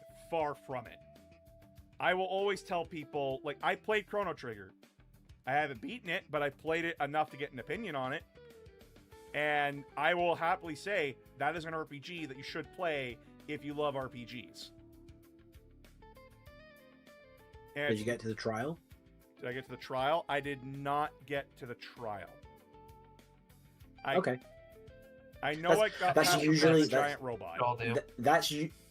Yeah, the trial is like usually the point where people are like, "This is the best game." Yeah, because the twist of Chrono Trigger is that trial. I.e., the game's been paying attention, and you should be paying attention too. I had shit to do and I had to put it down. It's one of those moments where a game, like, sort of like you're playing through it and a game then just looks at you and go, "No, your actions have consequences." Mm-hmm. Also, game and where like the art's done by Akira Toriyama. Hell yeah. Yeah.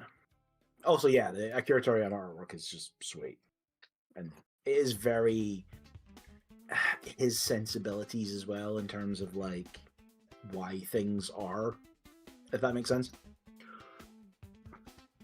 I'm just gonna say this right now to the person saying, like, what faction do you think there would be a JRPG about? I would never want a JRPG about 40k. I already have about enough time trying to tell people that's not how it works. You think I want to add anime bullshit to that? I mean, I don't want a JRPG, but I would kind of be interested in some visual novels if Japan wants to do that. I mean, just saying. Fair. I mean, it could be cool. I feel like that'd be an interesting especially way to if do, like, an Inquisitor game.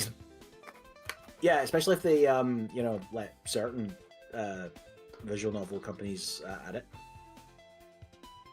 Oh, yeah.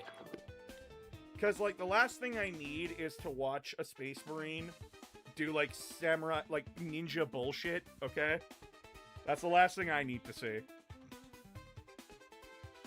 And then I have to sit there with a bunch of fucking weirdos being weird about it.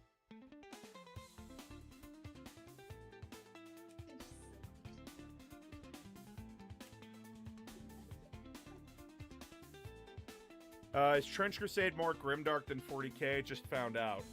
No. It's not more, and I wouldn't say it's less. They're grimdark in two very different directions.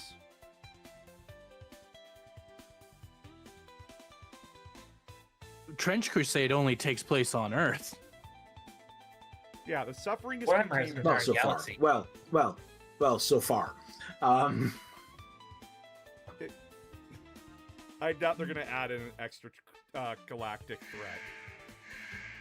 No, but they Right. might have like Running into hell they might have might like a be game. an option They there. may, I was gonna say they might have a game mode for you jumping into hell, like kind of Oh, that's fair. like crusading into hell, kind of thing.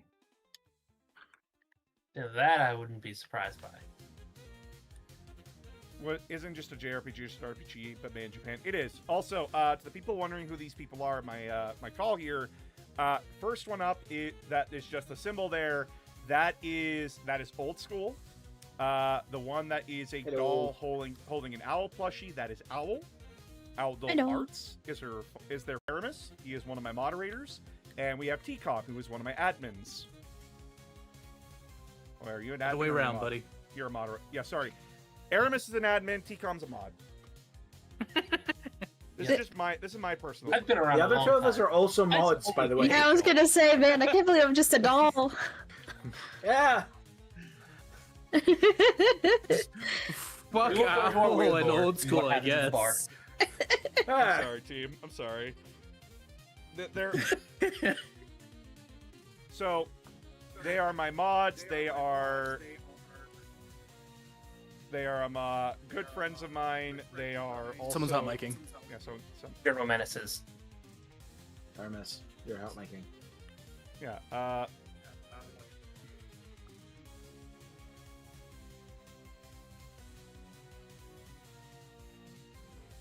You know what? That might be. But yeah, so Aramis, you good there, bud? You're like my mic. I can hear myself through you. Sorry. Is it picking on my fan again? No, it's picking me No. up through you.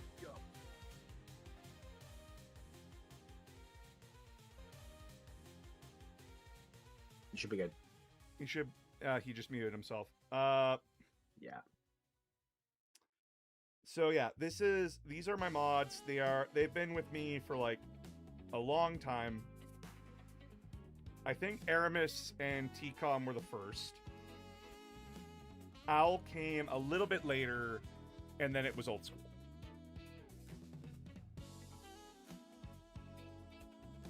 And I know that T-Com and Aramis found me through my evil shorts.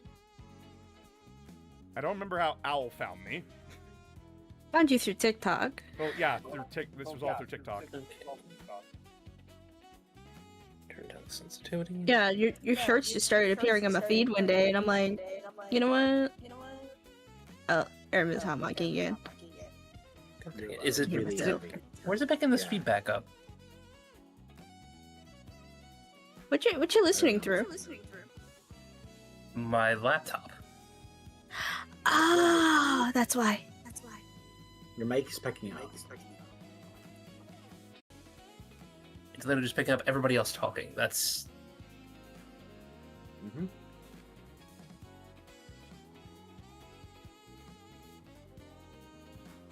How does the Inquisition get a siege force to get military forces into their colors?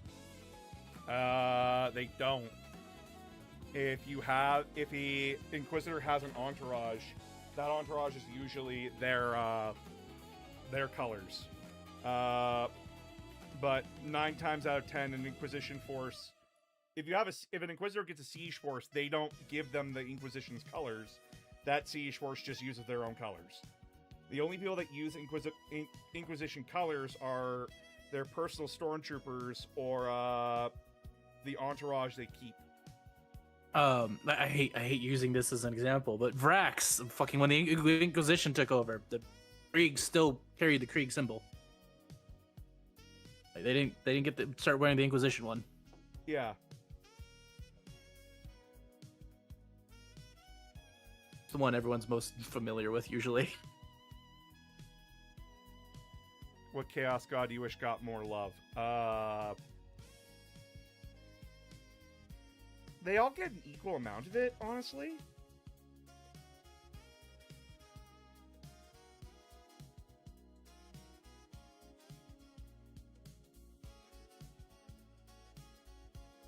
Like, originally I was gonna say, like, Slanesh, but Slanesh has gotten a lot of love recently. Right? Mm-hmm.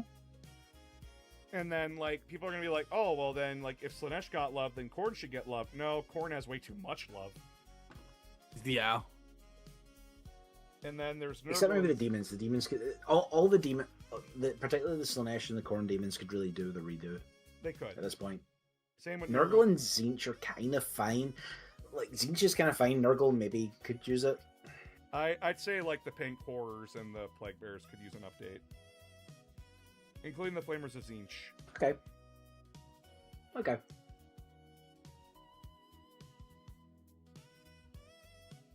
I think the Pink Horrors are kind of like...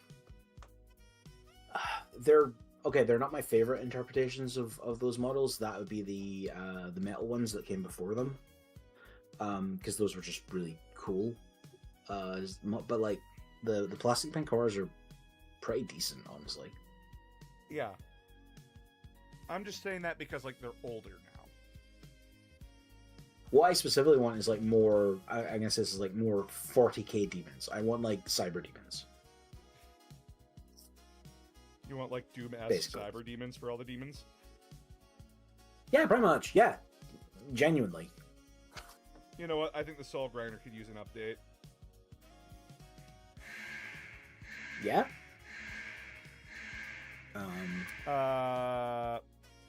Did everybody who's saying Malice get fucked? I'm done with that bastard. I never want to see him again. He keeps stalking me. He keeps following me, and I hate it so much. He's that annoying little fucker that won't go away.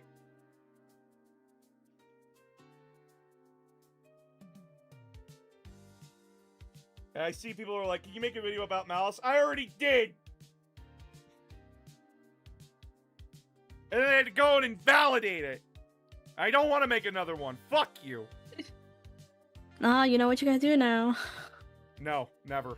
You cannot pay me enough money to talk about him again. He's boring as shit. You sure about that? Let's see if this works a little better. I fucking hate talking about Malal. It is boring as shit. Oh, he's the renegade god. He's the god that doesn't like chaos. He's anarchy.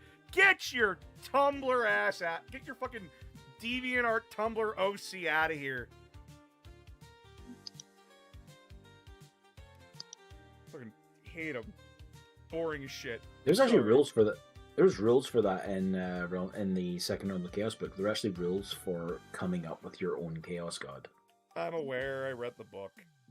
Why is that a thing?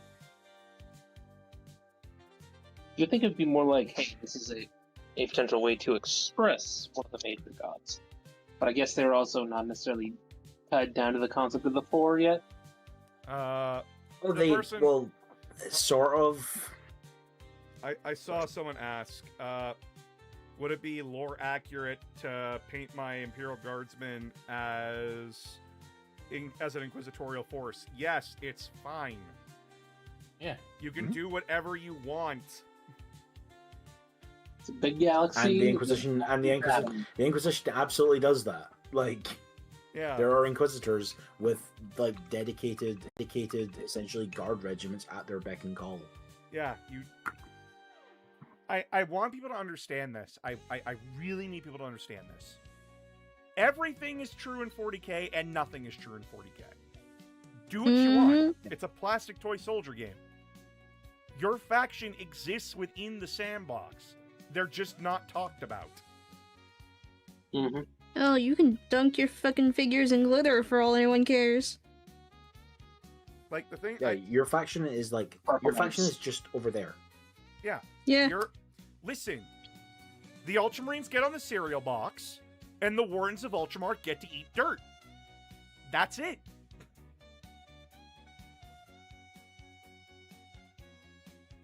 That is how it works.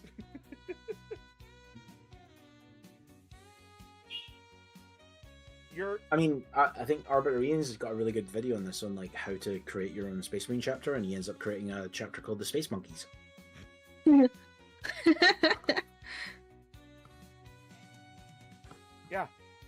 Is what it is.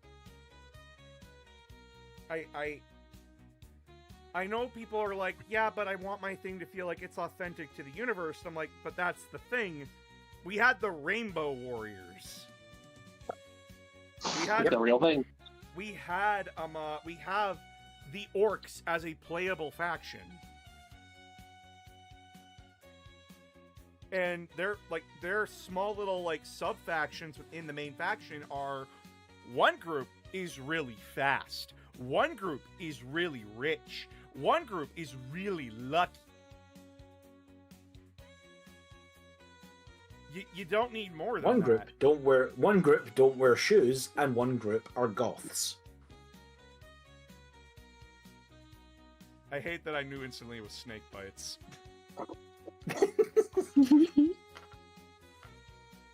They're the hippie orcs. Well, guys, you're talking a lot of nonsense real fast. Just eat some grops, sit down with us and have a good old time, having a good smoke. That's the good shit right there, yeah. I'd be disappointed if there was no glitter in our 4K models. Yeah, great idea for the Patreon. Orc ASMR. Welcome back. You know what? Welcome back to Comstoppers ASMR. Today we'll be squishing a grot between our bigger feet and listening to his dulcet screams as he slowly dies. Or, you could have a series of videos where a war boss responds to emails or email questions. I feel like I would get sued by Gaijin Goomba and GW at the same time. Yeah. What? Gaijin Goomba rethemed himself around the orcs, remember? Oh yeah, no. I was just more of the like. Why would the email thing be the one that gets you? I don't know, I just feel like... Squigs are kind of just Goombas, aren't they? They are. Huh. Okay. But he has like an actual orc war boss character now. Yes. Glam Bloodstock.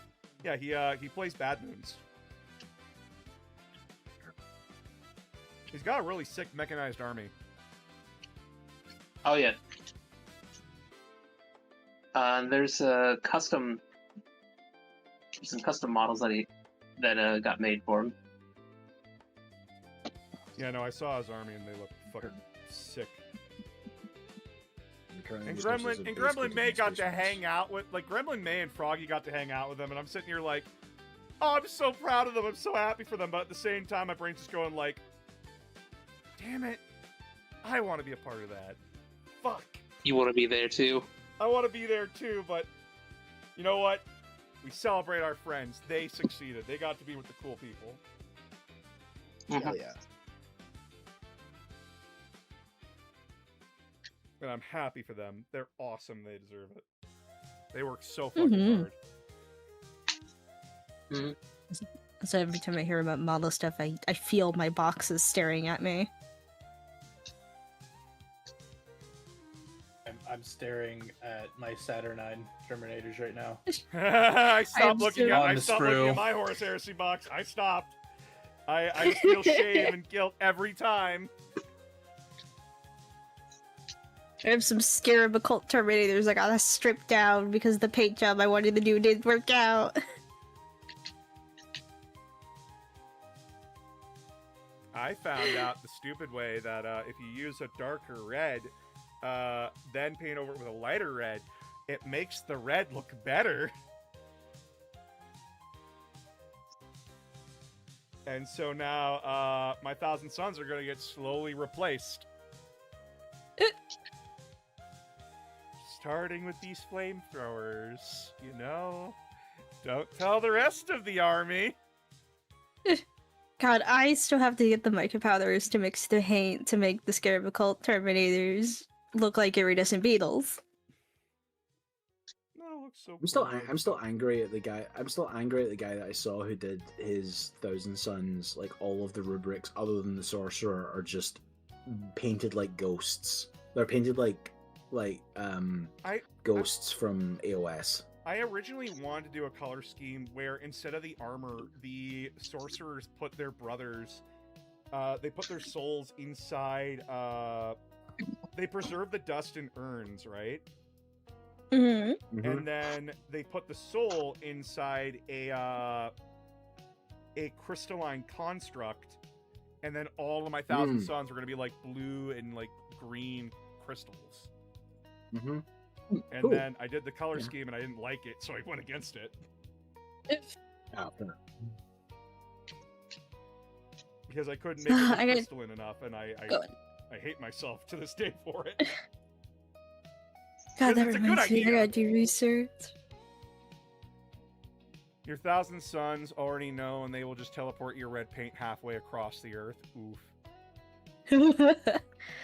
I gotta research some tropical birds because I'm gonna paint Mazangor's tropical bird colors. Ooh. I also have this really neat idea to like do the hooves on some of them gold, and then have like a purple gradient go up. It's gonna be real nice. I I'm want currently bright. enjoying my favorite game that happens every new edition, which is YouTube painting tutorials that completely miss the point of actually getting an army done. So it's like, here's how you paint the orc boys from the Armageddon box set. Why is this a 2-hour process for one orc boy? That is. You want to play 40k with a Do you nice army or a understand? paint-ready army? I like. Genuinely, I imposed a rule on myself that I will only play with painted models. If I've not painted it, then I'm not gonna use it.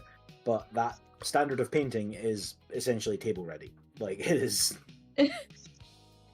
See, Yeah.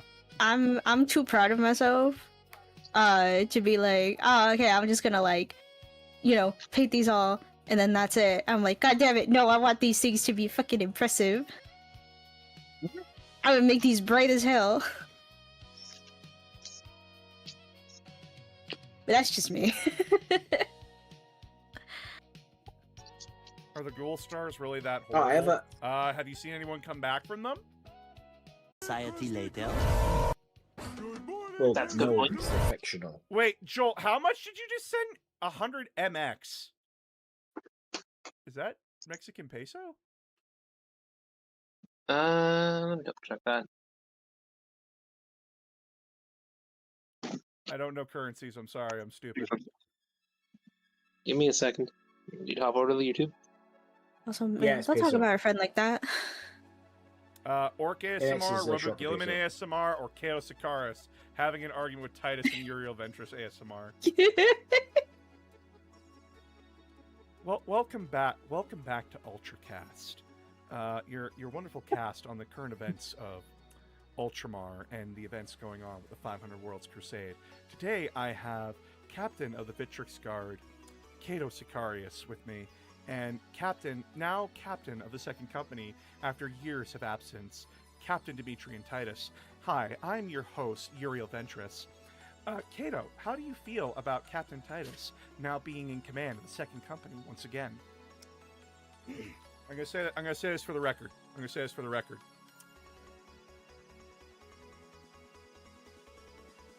Basic bitch. all you hear for the rest of the interview is just yelling at each other. And Uriel just sitting there going, Now, Kato. What happened to him wasn't his fault.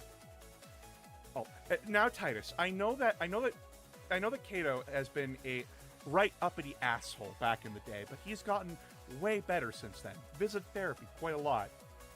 And they have completely ignored me and shut me out. I haven't gotten any new lore in 3 editions. Meanwhile, Tigurius is just sitting there going, "I was relevant once." Wait, which character? Tigurius, the librarian. Oh yeah, fucking Tigurius. Holy shit. Not a lot's happened with him since Plague War. No. I was relevant once, and he just looks over, and it's just Captain, it's just Sergeant Telemon and Sergeant Kronos and Chaplain. And the who's the chaplain? Chaplain Cassius is sitting there going, "First time, buddy." It's that fucking meme of like the old lady in the walker and the lady next to her. Like, I was relevant once. Okay, let's get you back to the retirement home. It doesn't help that he has a beard and he's old as shit. Yeah. Oh my god. I managed to survive contact with the Tyrant Hive Mind. Yes, but everyone thinks the vampire one is cooler, so we're gonna go with him as the poster child. I remember a time when Primaris didn't exist. Okay, Grandpa. Me, back to the old folks T-Com and old school, just sitting here going, I remember those days. I remember I remember when you wanted to customize your Space Marine chapters, you bought a basic box of Space Marines and then had metal upgrade parts for them. I remember when it was white resin. Though, I remember the days we had resin models. I always hated it!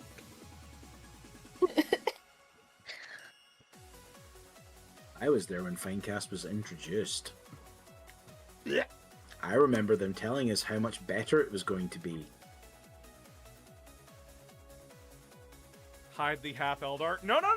He's not half anymore. He's full, and he's the envoy to Gilliman for Eldrad Ultron. Yep. He's canon now, fucker! And he hates Imperial wine. Also, he has a raspy cough. He's particularly unwell for like an Eldar as well. It's like, Which I think is poetic from Eldrad to remind Gilliman, yeah, your empire's dying just like this guy. Mm-hmm. Well, I think it's because it's also meant to be like a reference to Kunming as well, a little bit. Like he is weak of body, but he is skillful in everything terms else. of like knowledge and things. Yeah. Yeah. Still funny as shit though. But yeah, oh, it's great. Basically, it's great. Basically, straight up tells Gilliman's like, so how long is it till they start worshipping you? One debt to society later. That's gonna be fun.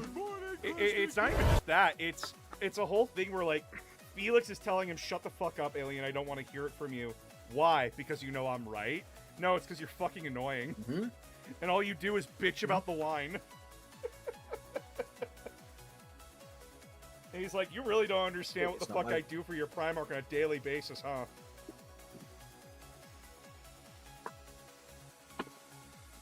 And then Gilliman just has to sit there and listen to these two bicker. The constant back and I think forth. most of Gilliman's life. I was gonna say I think most of Gilliman's life is just sitting listening to people bicker. Yeah.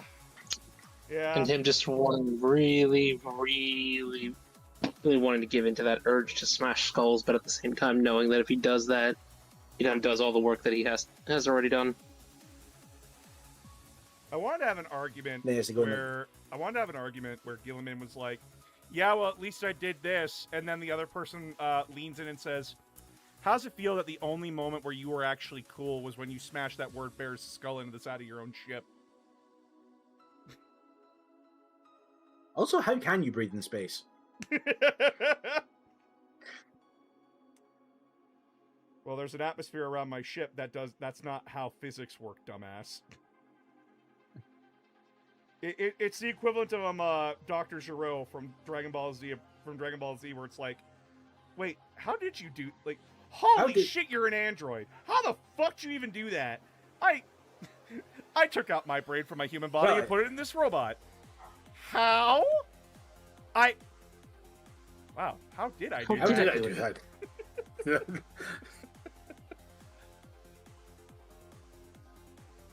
Yeah. I remember back in the day hearing the whispers of something called Can Love Bloom on a Battlefield, something about Dawn of War fanfiction. Chat. Gilliman was not the first Space Marine that was shipped with an Eldar. Oh! That was Gabriel. Oh, that would be an interesting series that you could pitch as a Patreon only thing. I'm not making you read fanfiction. You read 4K fanfiction. I refuse on the grounds that I have I can only read so much before I want to die. It's Just for fine. that, We I can have do a group activity. I also don't want to Yeah. I also don't want to humiliate creators, okay? I don't want to do that. I feel like that's mean. We could pick out some stuff that looks fun. We'll pick up the quality stuff. Yeah, we could do stuff that'd be like they're cringe, but they're free, and we're fucking enjoying it. We could do fan fictions that have historical relevance, like the one where the fake Lamenter's battle cry comes from. And then we'll each voice act a character for you. Listen, I mean, look, I'm willing to throw T-Con, down. I'm gonna threaten you right now. I'm gonna threaten you right now. You either get that or you get Exorcist video. One or the other. You don't get both. Oh, fuck. Dang. I finally have leverage against you, motherfucker. God damn it. T-Com, we can probably find Exorcist fanfiction. I promise you, I will go out of my way to find it. Wait, no. It is- I'm gonna rig it by starting writing Exorcist fanfiction myself and releasing it, so we have to fucking read it. I hate you. I hate you You all want so much.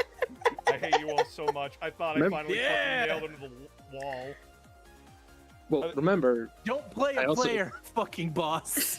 I know how the game works. I mean, the other Why one is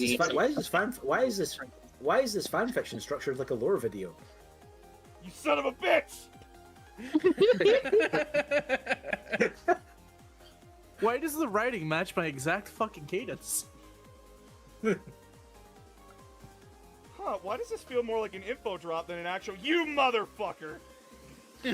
I'll make sure to find the finest Oregon and Trazen fan fiction for us to read over. Oh, I promise you, there's definitely some. Oh, there's some. I've read them. There's some really good ones out there. No, but here's the thing. The Exorcists are absolutely primed for fanfiction. They are Space Marines that share their bodies with a demon. That is like. Yes, I've read Good Omens. Thank you very much. Yeah. I haven't seen the finale yet, so no. I respond with, shush. please don't make me read Riverdale fucking again, please. No. No. I'm at my limit here. Apparently there's a leak that the next Space Marine 2 class is the Justicar. Ugh. If that's true, I fucking hate that. Oh, here's Blade Guard again. A Justicar Isn't Justicar the time stop chaplain one? Yeah, they're the executioner basically. So a Justicar, for those that don't know, is essentially a chaplain in training. When you are becoming a chaplain, you are basically turned into a Justicar. Your job is to basically go find people out in the middle of the field and kill them. You are given a very special sword to help execute the enemies of the Emperor. And a special device that somehow slows down time. Don't ask me how it does it. It just does. We do not have a scientific explanation. Apparently, when you become a chaplain, it's apparently unfair for you to keep having that, so you give it up for some reason. Yeah. Which is stupid. But it explains how the Justicar has fights first. That is... I don't even know how I feel about that. Mm-hmm.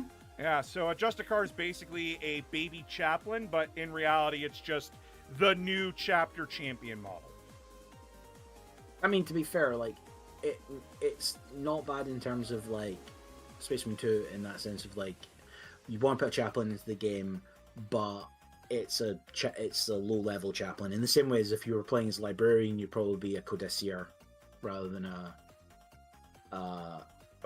it'd be a codicier, which is the lowest level.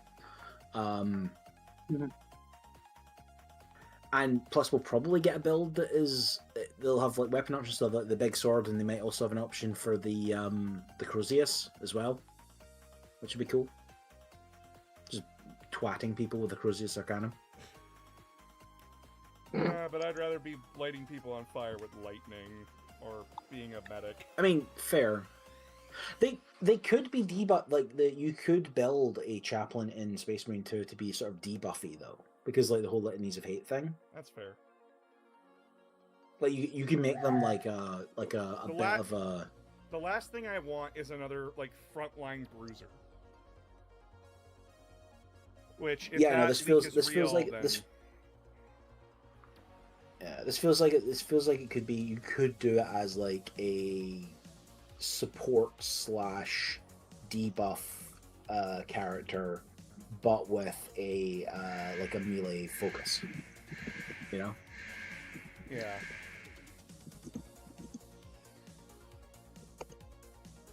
A better explanation would be a specialized jump pack or armor than a super special sword. It's not even a sword. It's the fucking hourglass he brings around. Yes.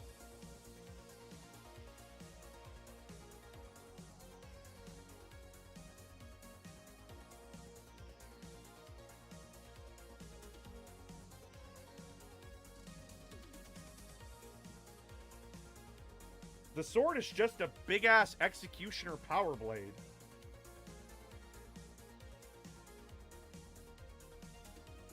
Which is sick, by the way.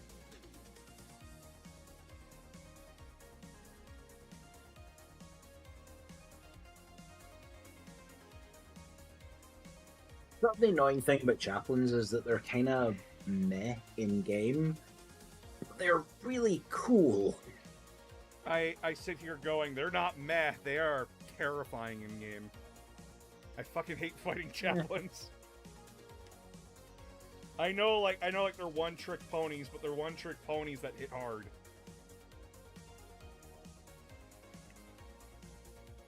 I think I've just had fairly good experience shooting them off the board before they get into melee, or like just throwing them a sacrificial lamb and then isolating them.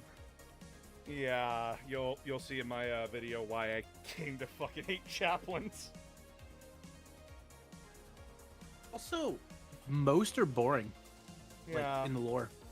Well, they're priests, right? How do you make a priest interesting? Looking at Freerin right now.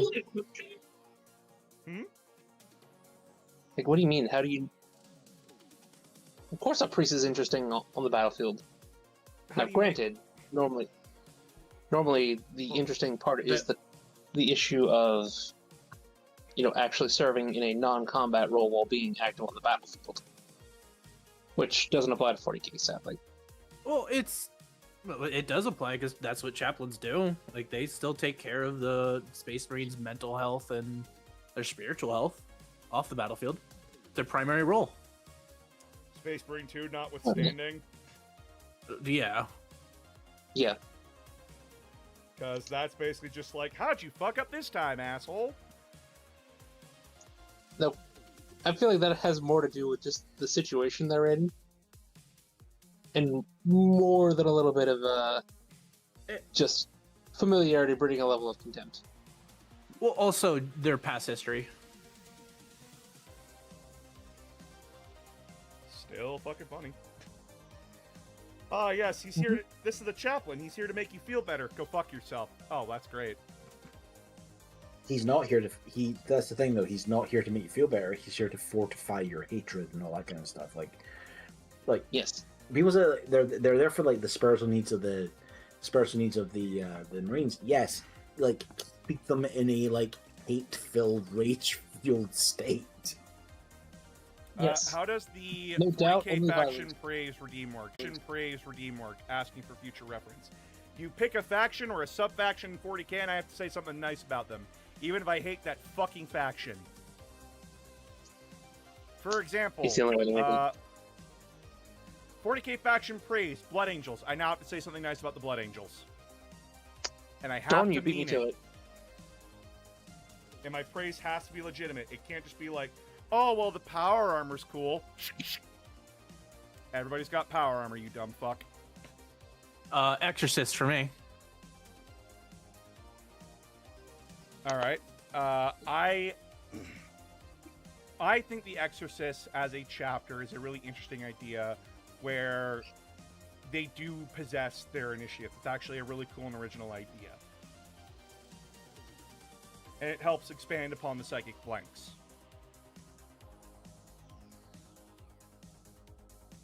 They aren't blanks. Well, it gives us like a different perspective into someone without a soul, right?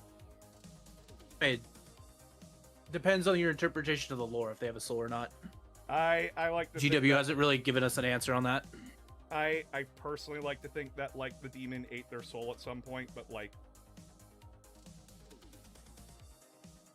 Yeah, originally it was like originally the lore was that they their soul was purified through that process. Now that's no longer the case. We just don't know what happens, which I like better. Well, probably not good things. Yeah, I would imagine letting a demon into your soul doesn't sound like a good idea. what was your 40 faction praise there, Aramis? Well, I was going to say Blood Angels, but naturally you decided to use that one as your example for... Well, I was using that as an example of what I can't do. I can't just say the armor's nice. Yep. No, let's have you do Drakari. Drakari? I like that they got pirate ships. I like that they're so fucking full of themselves. They got fucking floating pirate ships. That shit's funny to me, and I continue to love them forever for that. By the way, to the captain, you want me to say something nice about High Fleet Tiamat? Man, I wish there was something nice to say about High Fleet Tiamat. There's nothing else going on with them aside that giant fucking tower. What do you want me to say? There's nothing there. They have a paragraph. I'm sorry. I got nothing. I got nothing. They're Tyranids. Anything that I say about this is like, I got nothing. You praise the Tower's cockroach. Like they're building a giant tower and we don't know why. I got nothing. Like that's not interesting. That's just like, okay, well let me know when they do something then. It's definitely an option. Let me know when Chekhov's gun does something, please.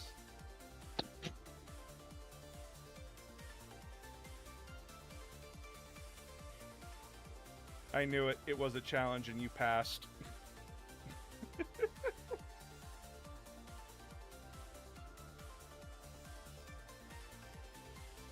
It's all the same. Tyranids aren't fluffy.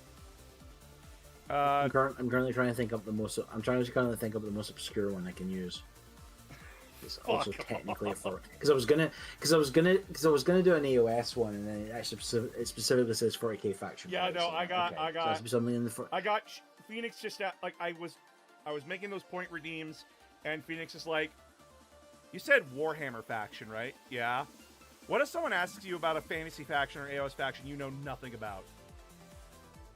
Change it to 40k," and I'm like, "Yep."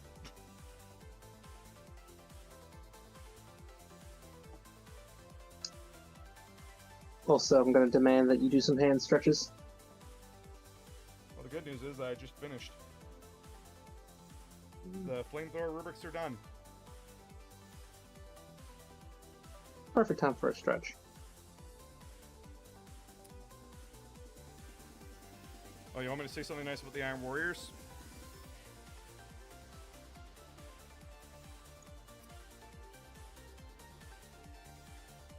Okay. Their new character. Why am I forgetting names, dude? Starts with an M. Epic Morn. Kravik Morn. I like Kravik Morn. He is One he's a step to new society later. brand new fucking Iron Warriors character, and genuinely funny bastard. Very funny bastard. Just the embodiment of what the Iron Warriors are as a group, where it's like, I didn't fail, I just didn't succeed.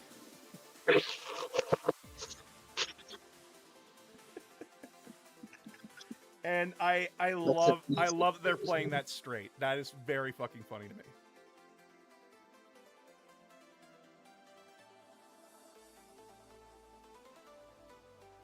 Okay, does 40k faction include Heresy era stuff? Yeah.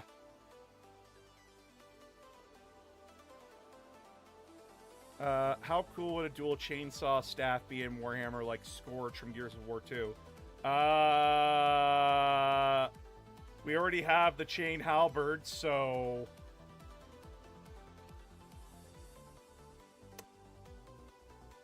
Yeah.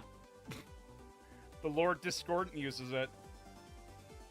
It's Wait, not as in like double-ended. there's a chainsword on each end? Yeah, the antagonist Scourge, who was a boss fight in Gears of War 2, used one. It Oh, was that'd be just incredibly as edgy. that'd be as impractical as the double-bladed lightsaber. Yes. Yes, but it was still cool.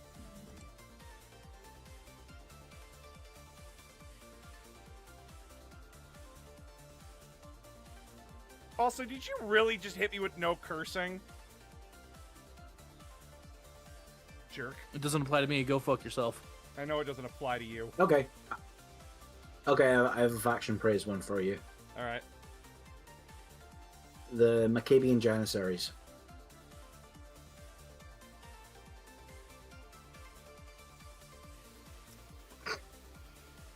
Are you for real? The Janissaries? Like the ones from Yeah. Legion? No, no, that's not what they are. The Maccabean Janissaries are the ones from Dark Heresy. Oh no. The ones that wear the masks. The saint Death masks. mask, those yeah. religious Yeah. ones? Saint- Oh god. Yeah, the ones that are so fucking extreme in their religious beliefs, even the Krieg don't want to work with them. Yes. They look cool though. Oh, their look is cool. I love their death masks, and I love their aesthetic. Very, very like, oh, this is a cult of death. More like if this is like a cult of sacrifice army.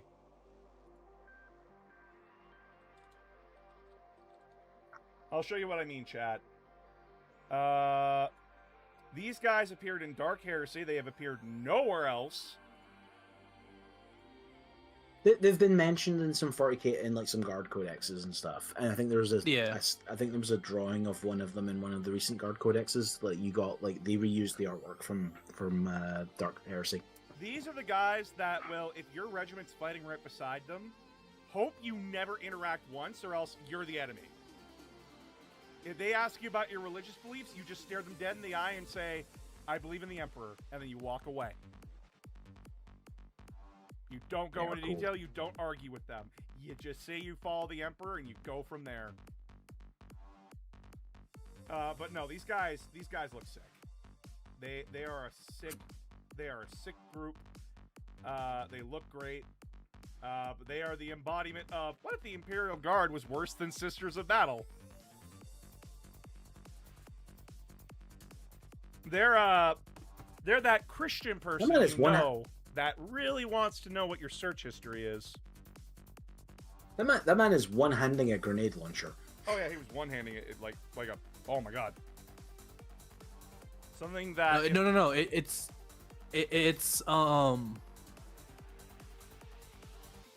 that type of Christian that looks at all the other different types of Christianity and says they're not Christian. Yeah. They're not Christian enough for my Christian. Oh god, can you imagine what Imperial chip tracks are like? And I want that. You guys also need to tell me what factions you want me to roast. You can't just use the point redeem and then not tell me anything. And just to let you know, please have your faction ready when you spend the points. Don't just like spend the points, sit there and think about it, because I will miss them. This is a warning. Like, this is an alert to tell you that will happen, and it has happened. Mordians. Mordians are cool because they go out in full parade uniform. Oh wait, no, you want me to insult them. What's them? U.S. Marine Corps called. They want their uniforms back.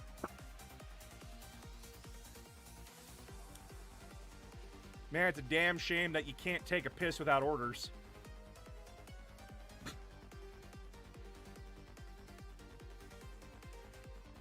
Also, could GW remember how your planet works? Because they keep changing it. Yeah, that's another problem. And then They keep changing it from either it rotates at a set amount or it is stationary. So it essentially always has a darker light side, or it has like the chasing dark and light side thing. Sorry.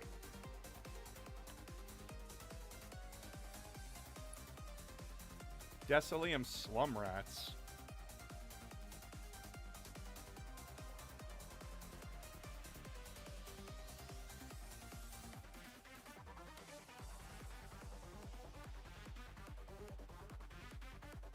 This is from the 40k wiki. Oh, this is Dark Heresy Core Rulebook.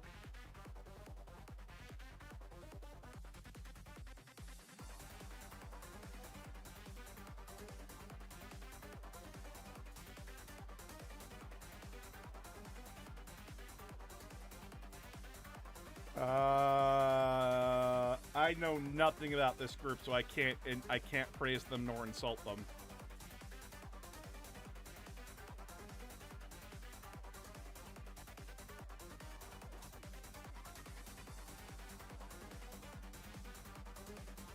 And their only source is on 40k wiki, and I don't trust that source.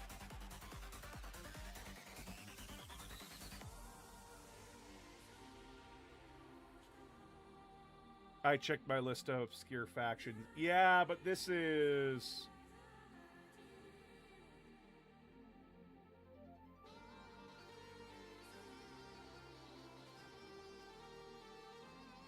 Okay, the actual, like, Fantasy Flight website has something, okay.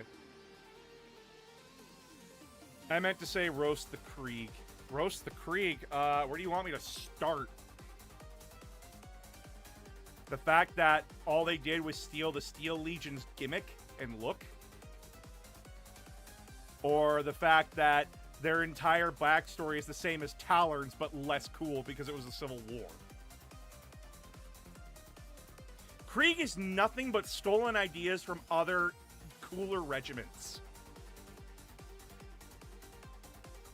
How does it feel that how does it feel that your entire regiment shares a fucking complicated backstory, just like the other factions, but you had to steal it from everyone else to feel original?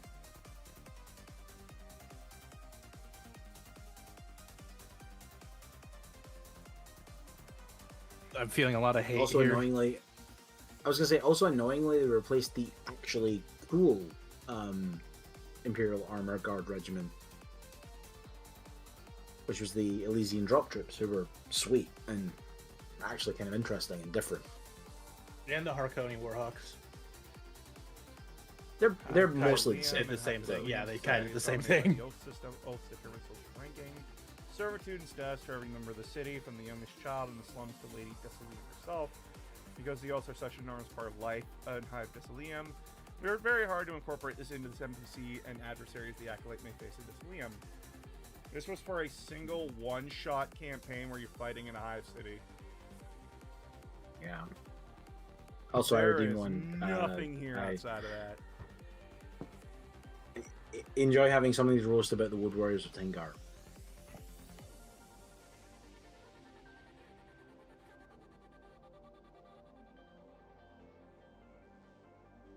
Wow. What, you think I'm gonna say something nice about the Krieg when prompted? I will roast the Krieg mercilessly. I like the Krieg, though. I know you like the Krieg, but you like most siege armies. It's fair enough. If I put siege in front of its name, you instantly perk up. Yeah, true. If I didn't know any better, you'd get hard from it too.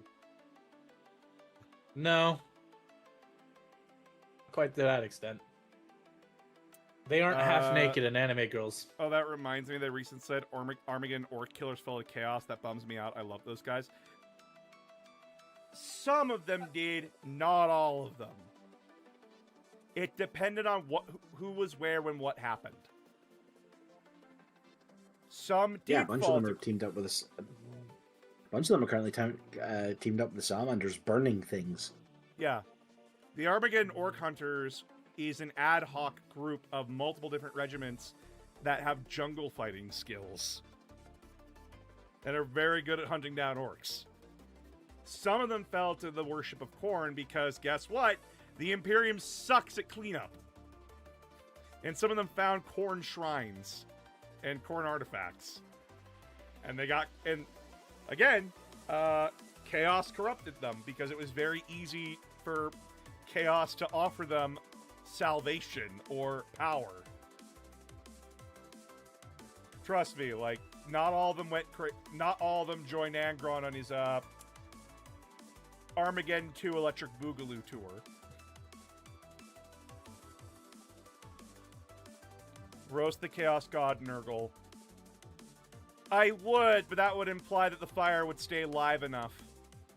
So much slime. So much slime.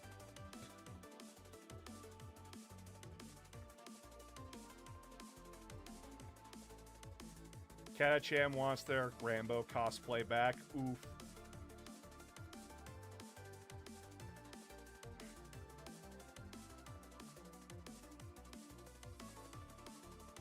Leftover Chaos Shrines have been a problem on Armageddon since the First War. Yeah. It's like the Imperium is very bad at its job and it keeps creating its own problems. Or not dealing with the original problem well enough and then it comes back twice as worse. It's like it's a metaphor or something. Or a commentary.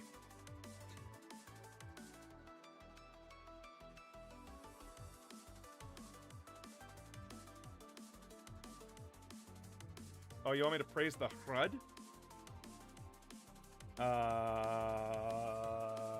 The HRUD aren't really a faction. They're a race within the universe.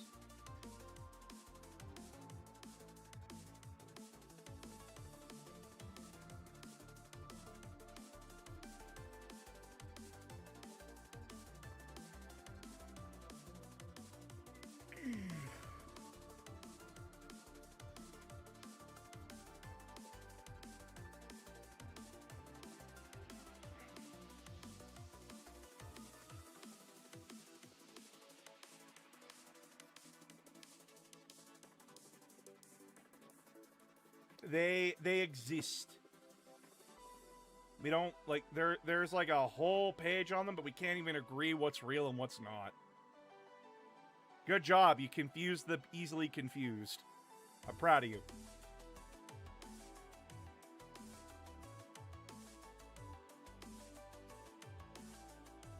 Oh, Mitchell, I get that, like, daily in my comments, dude. Don't, like, the amount of people who are like, yeah, but look what they're fighting. So that's an excuse to turn people into servitors?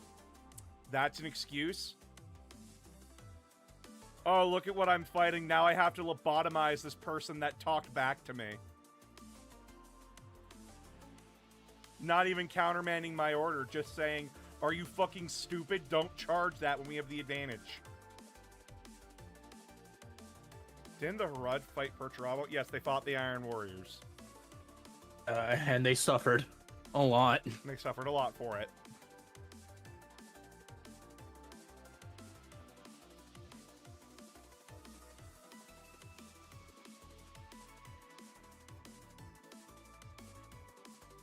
Ultramarines, ha! Make fun of your chapter. Where do you want me to start?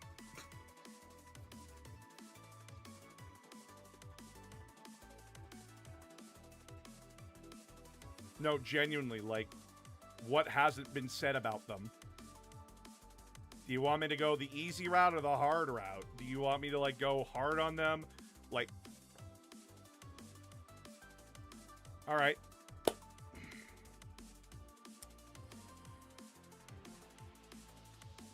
Man, for Space Marines being so rare, Ultramarines sure do seem to be fucking everywhere. For every one Space Marine, there's like 50 Ultramarines, dude. Dime a fucking dozen, a lot of them. What the hell is everyone else doing?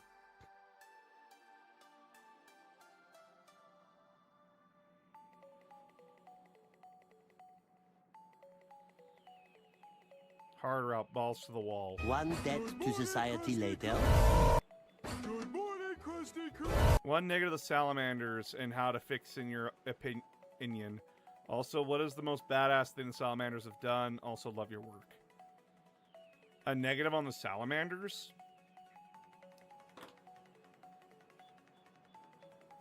Cool, they're the nice guy chapter. And? What do they really got going for them outside of the genetic mutation, which the Raven Guard already have? Them being artisans, which was a Blood Angel thing. And them just being nice, nice to the civilians, which was the Space Wolf thing.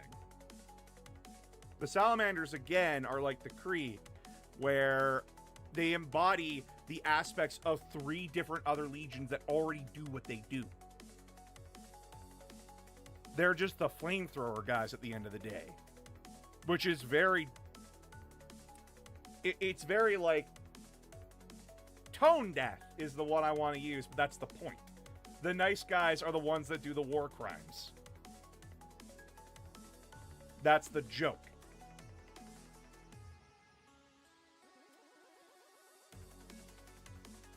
And...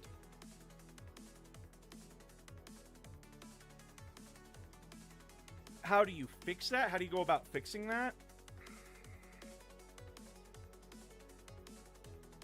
I don't honestly know. I don't know how you fix that. I think you lean more heavily into the fact that they're explorers. I think you lean more into the fact that they are searching for stuff. Extremely self-reliant, extremely practical and efficient explorers. I think that would be very interesting for them.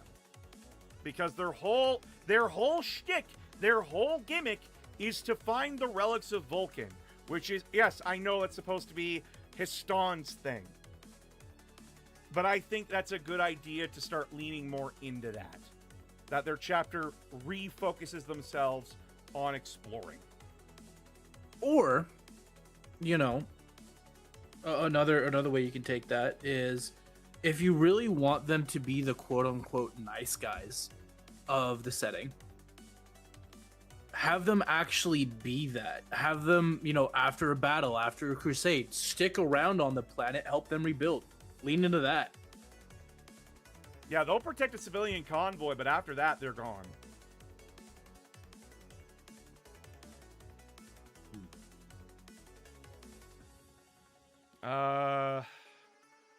Faction praise, Night Lords, and I'll be quiet about them, I think. Night Lords? Nah,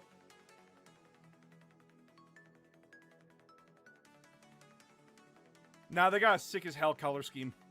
Their color scheme is sick as hell. Lightning, like the lightning marks and everything. And unironically, the bat helmets work for them. Unironically.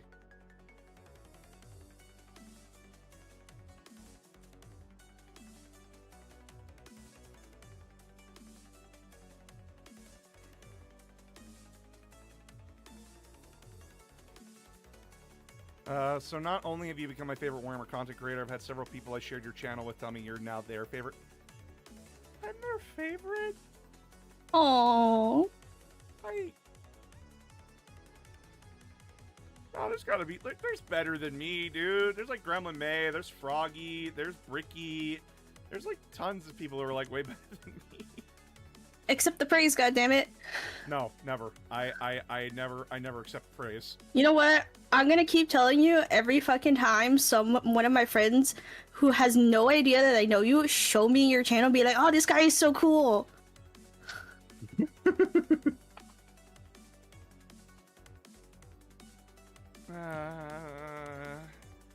Hey, it's the Canadian Warhammer guy. How's it going? Hello. And then when I tell them that, like, hey, yeah, that's my friend, they're like, oh my god, can you tell this? Can you say, oh, he's so cool. Make him say the thing. So accept the praise, goddammit. Never! I refuse. You're gonna. The work... Accepting the praise doesn't mean, doesn't dismiss anybody else that you also think is really cool. No, I'm not. I'm just a Accept dude. it, goddammit. I'm just a dude. Get supported. We're all just dudes, but getting... except that you do good shit. It's like Canadian war crimes. Instead of grenades, it's compliments.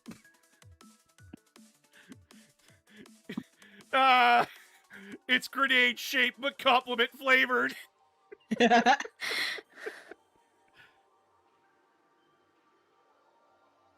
You have great skits, incredibly digestible lore videos, and some of the most based opinions in the fandom. Are my opinions even that based? I feel like they're not even, like, original. Keep throwing the grenades, chat. Keep hitting him with the love bombs. Do it! Let me put it this way, I like watching streams or content live, but here I am. Oh, damn. Oh, damn.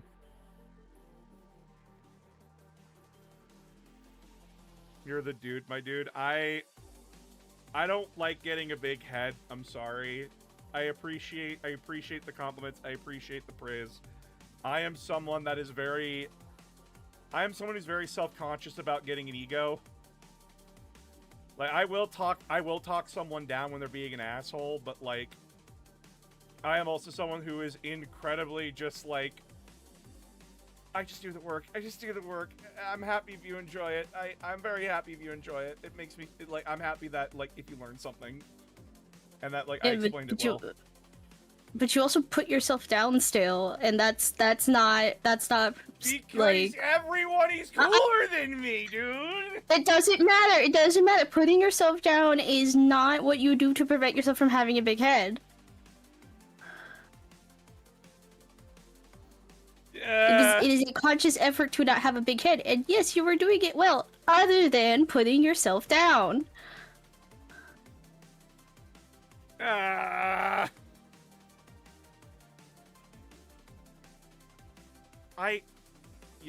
You're so based and great for new people who are intimidated. I just don't want anyone to feel intimidated. People are gonna. Here's the thing: when it comes to content creation, content creators, some people are just gonna feel intimidated in general. Sometimes there's not really much you can do about it. You could have the most friendly fucking persona in the world, and there's still gonna be people be like, oh my god, I don't know if I should really interact with this person. Like that's just kind of the thing. I meant about, like, the Warhammer and everything, and, like, helping people understand that. I want to help people understand it, because if you're interested, you're interested, and yeah, I don't ever want someone to stare at me when I tried explaining Warhammer back in the day.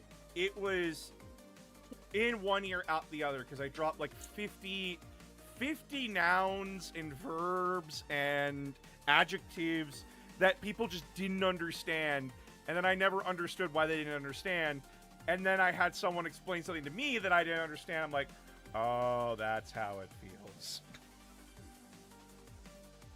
And I want to avoid that for people as much as possible. It's okay to accept compliments. It's only when you start ghosting about your own compliments to yourself that you have a problem. I see your guys' compliments. I appreciate them. I also just want my other friends to get love too, because they do deserve it. And if I could share the love around, I try to share it. And you do. You just shouldn't be doing it with putting yourself down, being like, "Hey, you guys think my content is cool? Go also check out these guys." I get that. It's just, yeah, don't put yourself down. You do great work. It's not what else said. And yeah, like I'm never gonna gloat about the compliments. I never want to, because I'm just like, oh, I made someone's day better. That's awesome. I made someone happy. That's all that matters today. I made someone happy. Yeah. The day is better because they are happy. You also have a wonderful community. I have a community. But So we're not worthy of the wonderful comment. listen. Again, this still hangs over my head. A very serious threat of oiled up men showing up to my front door. I mean, that's TCOM's threat. All of us have our own unique We'll begin threats that too. reading soon enough. I have a community. A wonderful community. I wouldn't say wonderful, but I do enjoy them very much.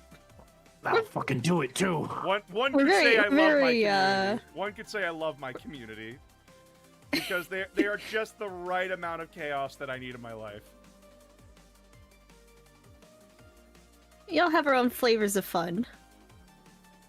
And you know what? I'll even learn how to do the JoJo pose. You know, the one where he's like leaning back almost 90 fucking degrees. You mean Polnareff or? Oh, Because there's a lot of JoJo poses, but Yeah. you know the one I'm talking about, where he's leaning back, and the only thing that's holding him up is the tips of his toes, and yet somehow his head's almost even with the fucking floor, and he's pointing. that's Polnareff. Yeah. He had a spine arch like nobody I've ever seen. Mm-hmm. Oh, if you want to talk about spine arches, apparently Yaoichi's spine arch is getting more views in the Supergirl movie. One debt to society later. It's also them at the 14th Black Crusade. Which is... God damn you, Gooners. Because a lot of videos are geared You should for know my better than to generation's open your humor mouth tone there. and not theirs. I am in that weird middle ground.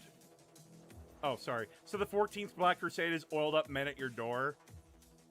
Oh no. I don't want to imagine a really oily Abaddon at my door. Thanks. But What about a really oily Perturabo? isn't he already extremely oily? How'd you manage to make it worse there, T-Con? Yeah, I think he's more greasy than oily. Yeah, that's machine oil, not body oil. Yeah, they both feel different. I am I'm that.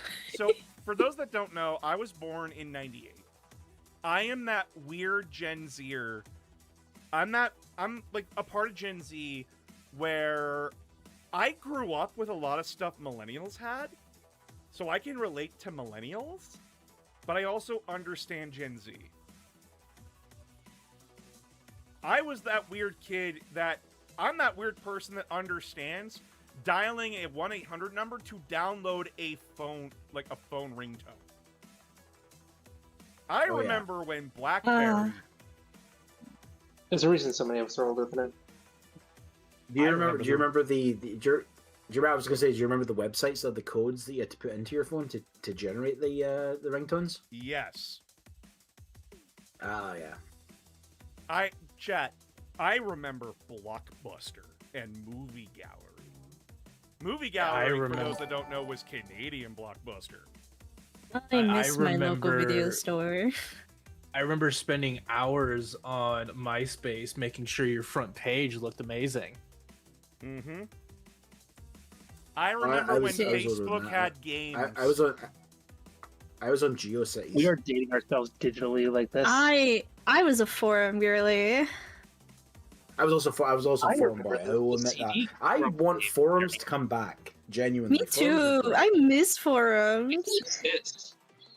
Like they still I add mean, it, but like in terms of like it's in terms of like how widespread they used to be used. Because it's like everyone Yeah. shoves all of their info in fucking Discord, and it's annoying. I don't want to join a fucking server for information that I would easily be able to search on a forum. Captain, I remember Hollywood Video. How dare you?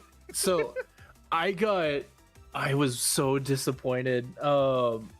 I went to go post the Star Wars rant on an old Star Wars forum, and then I found out, yeah, people pay for the server the server and the website still, but no one posts anymore. And I was like, great, because I needed permission to post an outside link, and no one's replying to me now. Oh no. Oh, Great. Also, I see you, TJ. I wanted to show this off. I see you, Hayes. I do see you. I have seen your comment. Don't worry. I see you. Movie Gallery specifically served the smaller Canadian towns that Blockbuster thought were too small to bother with. The business model worked for a long time, too. Yeah. Yeah. It was rough seeing it go.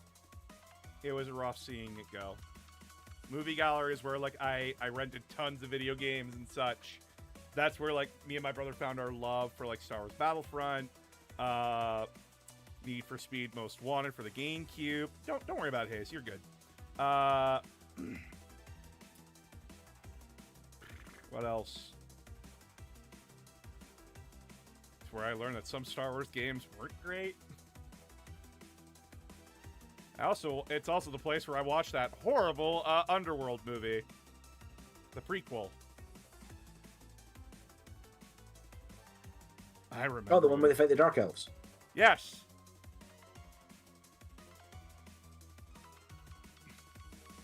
They're vampires. No, they're absolutely just Dark Elves in this movie. Those are just not Dark vampires. Tell me I'm wrong. They're just Dark Elves. But yeah, like, I grew up in that very weird middle ground, right?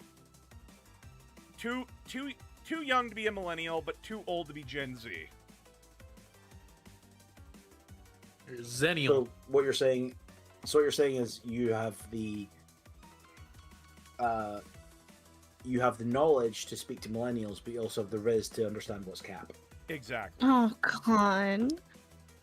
It's why Don't I was ever sitting say there. that again. I was sitting there in I'm Spee's. bored. I made myself. I was like, sitting there in cringe. Spee's collab den, talking with her and a few others, and one of the other members in that server is a teacher, right? And he talks about like how frustrating it is listening to kids nowadays, and he goes off and like says all the words they said, and I verbatim just said, oh well, yeah, like they're talking about like how frustrating their life is right now, and the fact like there's not a lot to do. Ooh, especially in your little town.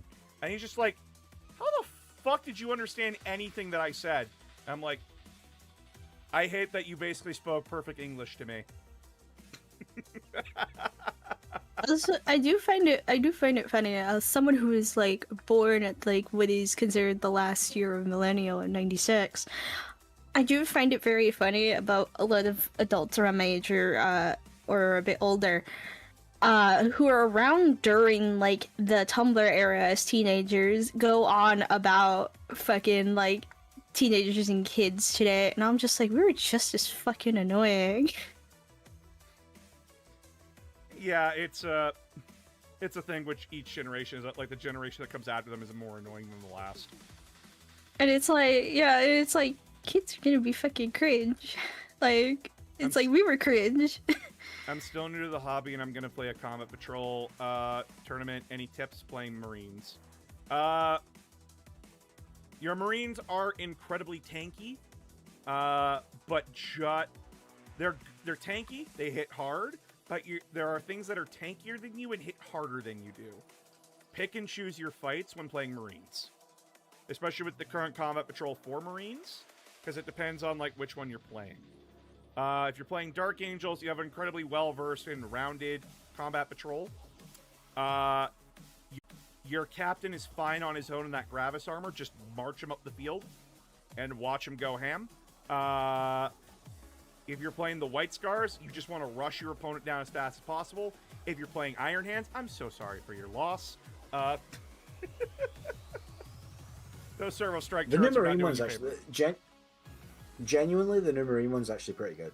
The 5 intercessors, the land speeder, the 5 assault the vanguard vets, the librarian, and the captain is actually a pretty good like mix of stuff. Genuinely. I was an adult when Tumblr was a thing. Oof. Yep, same.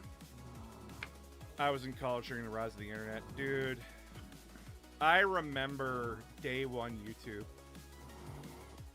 I remember watching anime in parts at like 360. I remember that. And I'm not talking like, oh, like parts 1 to 4. No, I'm talking like parts 1 to 25.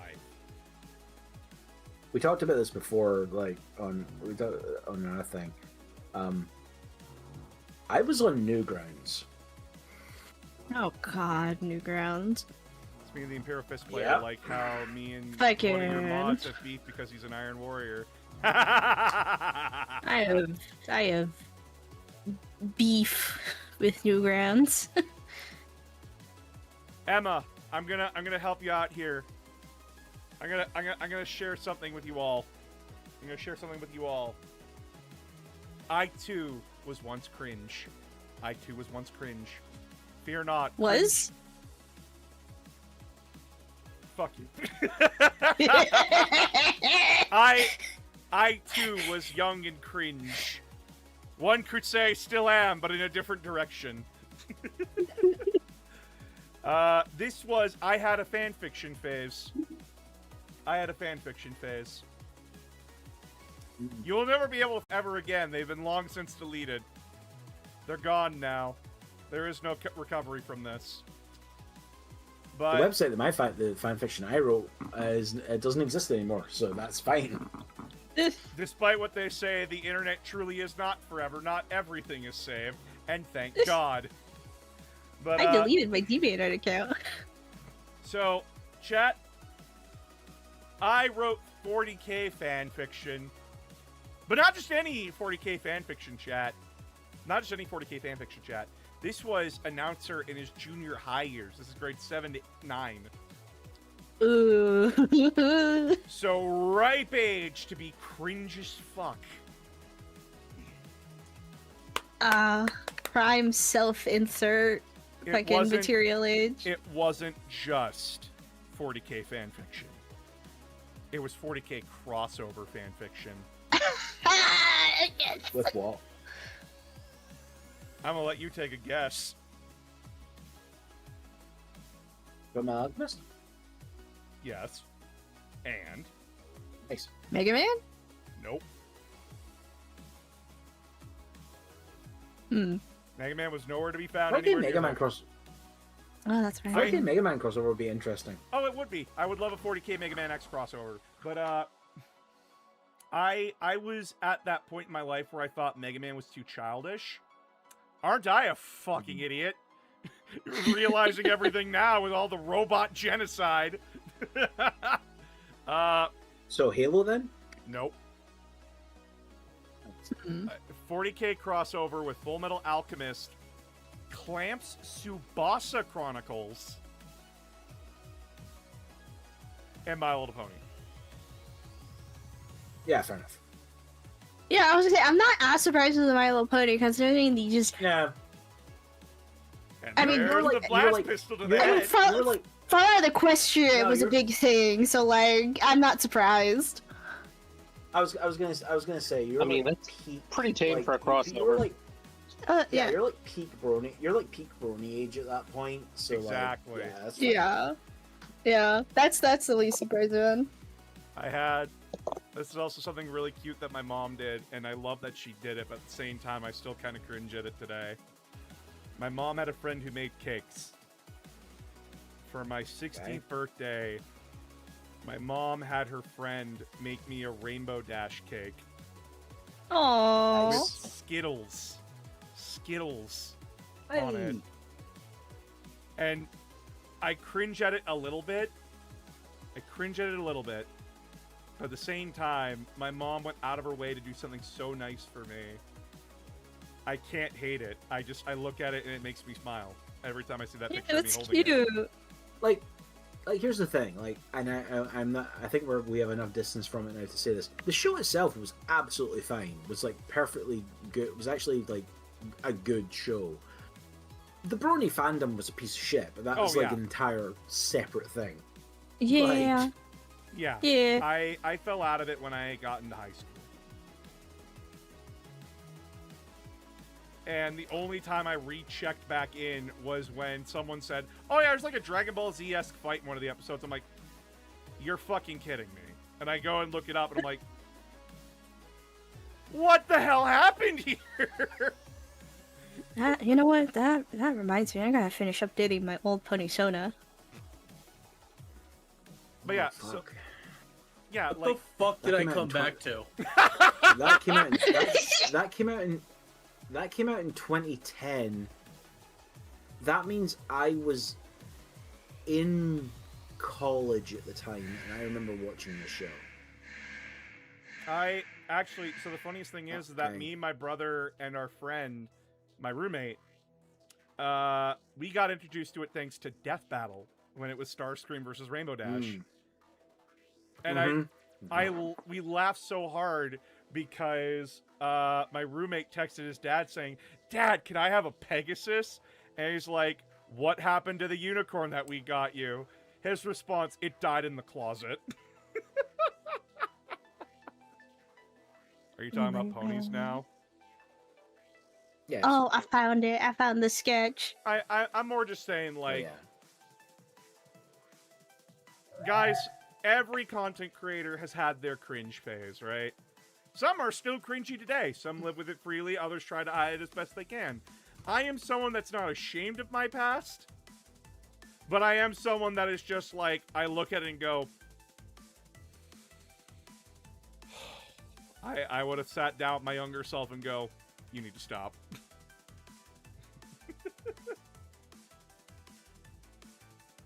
Holy crap! That show ran for 9 seasons. Yeah. Yeah. Yeah, it did. Wow. Okay. As long as we don't cross over with Warhammer 40k, all is good. I want to make Primarch ponies. Someone already did. But not saying, like, you Doesn't mean can't. it ain't gonna stop me. Yep. Mine was Star Trek versus This is Star my Wars nightmare. versus Stargate. Oh, this is your nightmare? This is your nightmare, buddy? Right now it is. It's just mad because we're not talking about oiled up men again. You haven't even gotten close to breaking that out yet. No, we Guys, did talk about it I was earlier. the kind of kid that argued with the Twilight kids. I was one of Keep the Twilight saying kids. words. I don't know what they mean. I had the friend that I went to go see today, me and her argued for hours about it. She said, well, my vampires could beat your space marines. I'm like, nuh-uh, I have chainswords and flamethrowers. I remember. Yeah, the Twilight vampires are like absurdly powerful, and Yeah. nothing is done with it. It is literally just the wildest decision for them to just kind of be there and not necessarily do anything.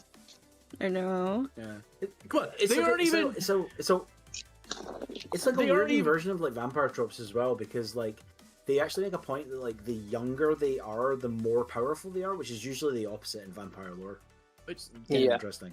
Nah, They aren't even real vampires. Listen. They can cross moving bodies of water. Now, Captain, I'm going to remind you of Listen to something. you, Colin. I'm going to remind you of something. Hating on Twilight was ridiculous then, and it's ridiculous now. The reason why you should be angry at Twilight is Yeah. because it's written by a fucking nut job Oh yeah. who believes that women should be in the kitchen as their God-given duty. And also, And, like, I you mean, know, profit off of, you know, fucking indigenous people in the area. It did give us 50 To be Shades fair, of Grey, they though. So To be fair, That- to be fair, that Which is to be another fair- strike to be against fair, it. that's yeah. To be fair, that same indigenous tribe has now said that basically the publicity they get from Twilight is one of the main sources of income for them. That's helping them still preserve the doesn't- land. So, that's I know, still also but like, yeah. No, I'm not saying they're. I'm not saying like them not like them taking advantage. Like, yeah, it's great they take advantage of that shit like that. But like, that's the least that could have been done. I've just come to a realization. 100%. I've just come to a realization. As far as I'm aware, so that's the caveat in this. What I'm about to say. As far as I'm aware. Oh, this should be good.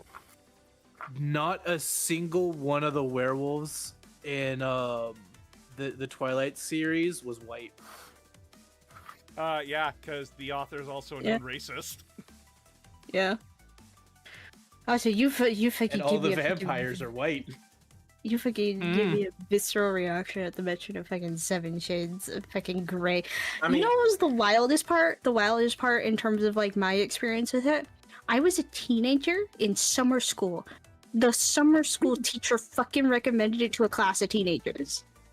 Is it 50 Chuckles of Grey or 50 Shades of Chuckles? And I was just like thinking back on it now, and I'm like, that is wild. Let's talk Vampire the Masquerade. Oh, my friend Random would talk your ear off about it.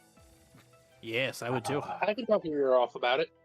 One debt to society later. I love Vampire the Masquerade. I love most of the World of Darkness. I even got my hands on the one direction.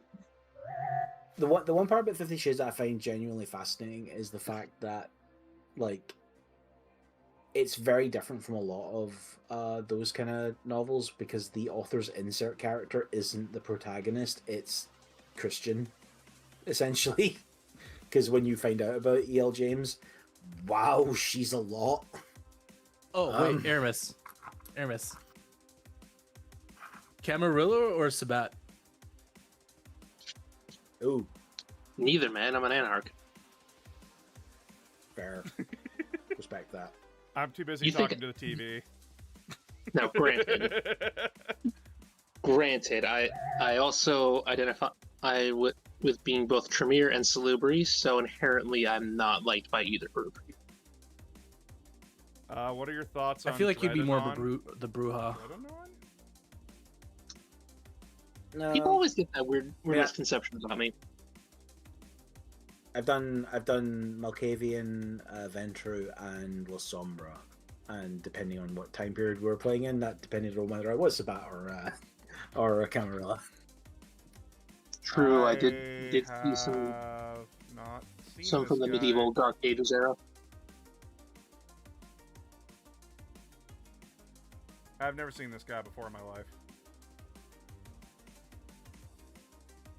Victorian vampire is a fascinating setting to play, and it's really fun. The thing is, I technically have a character for every clan in Vampire for 5e. I just haven't had a chance to play them all. One of my friends ran a game that was Vampire, but it was Vampire Dark Ages, which was Vampire Dark Ages was an actual thing. Yes, so good. I almost got my hands on like 15 of those source books. Oh, it's really good fun. Problem was I didn't know anybody that would be willing to play it with me. Why can't Ultramarines teleport? Where are they hiding? They're not the only ones that can teleport. We also did one that was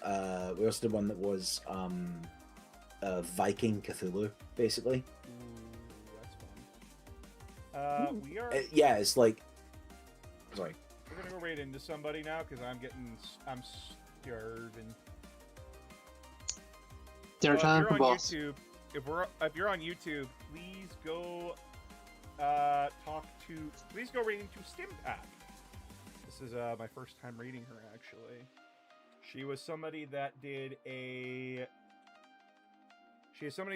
stream with Gremlin May. And she was pretty cool. She's also into Warhammer 40k, but she's doing something else right now. But if you all could on YouTube go and look up on Twitch, SIMPAK_VT. Be very much appreciated. But yeah, I'm gonna go make some sketty, and hopefully internet issues will be fixed by tomorrow. It's been a lot of rain here recently and thunderstorms, so it could just be problems with that. But thank you all so much for coming. I appreciate you all so much. Thank you for the compliments. Thank you for the love and support. Hopefully the Warhammer 2026 Edmonton Open video will be out this weekend on Patreon, and then next weekend on YouTube, with how to play a limited edition coming shortly after. I hope you all have a fantastic night, and I will talk to you all very soon. Good night, everybody.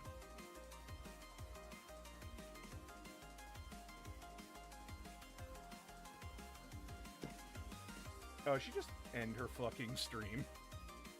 Oh, She the did. raid into- She did. Fuck! Oh well. Well, Beautiful timing. Accidentally throwing the entire chat at the wall.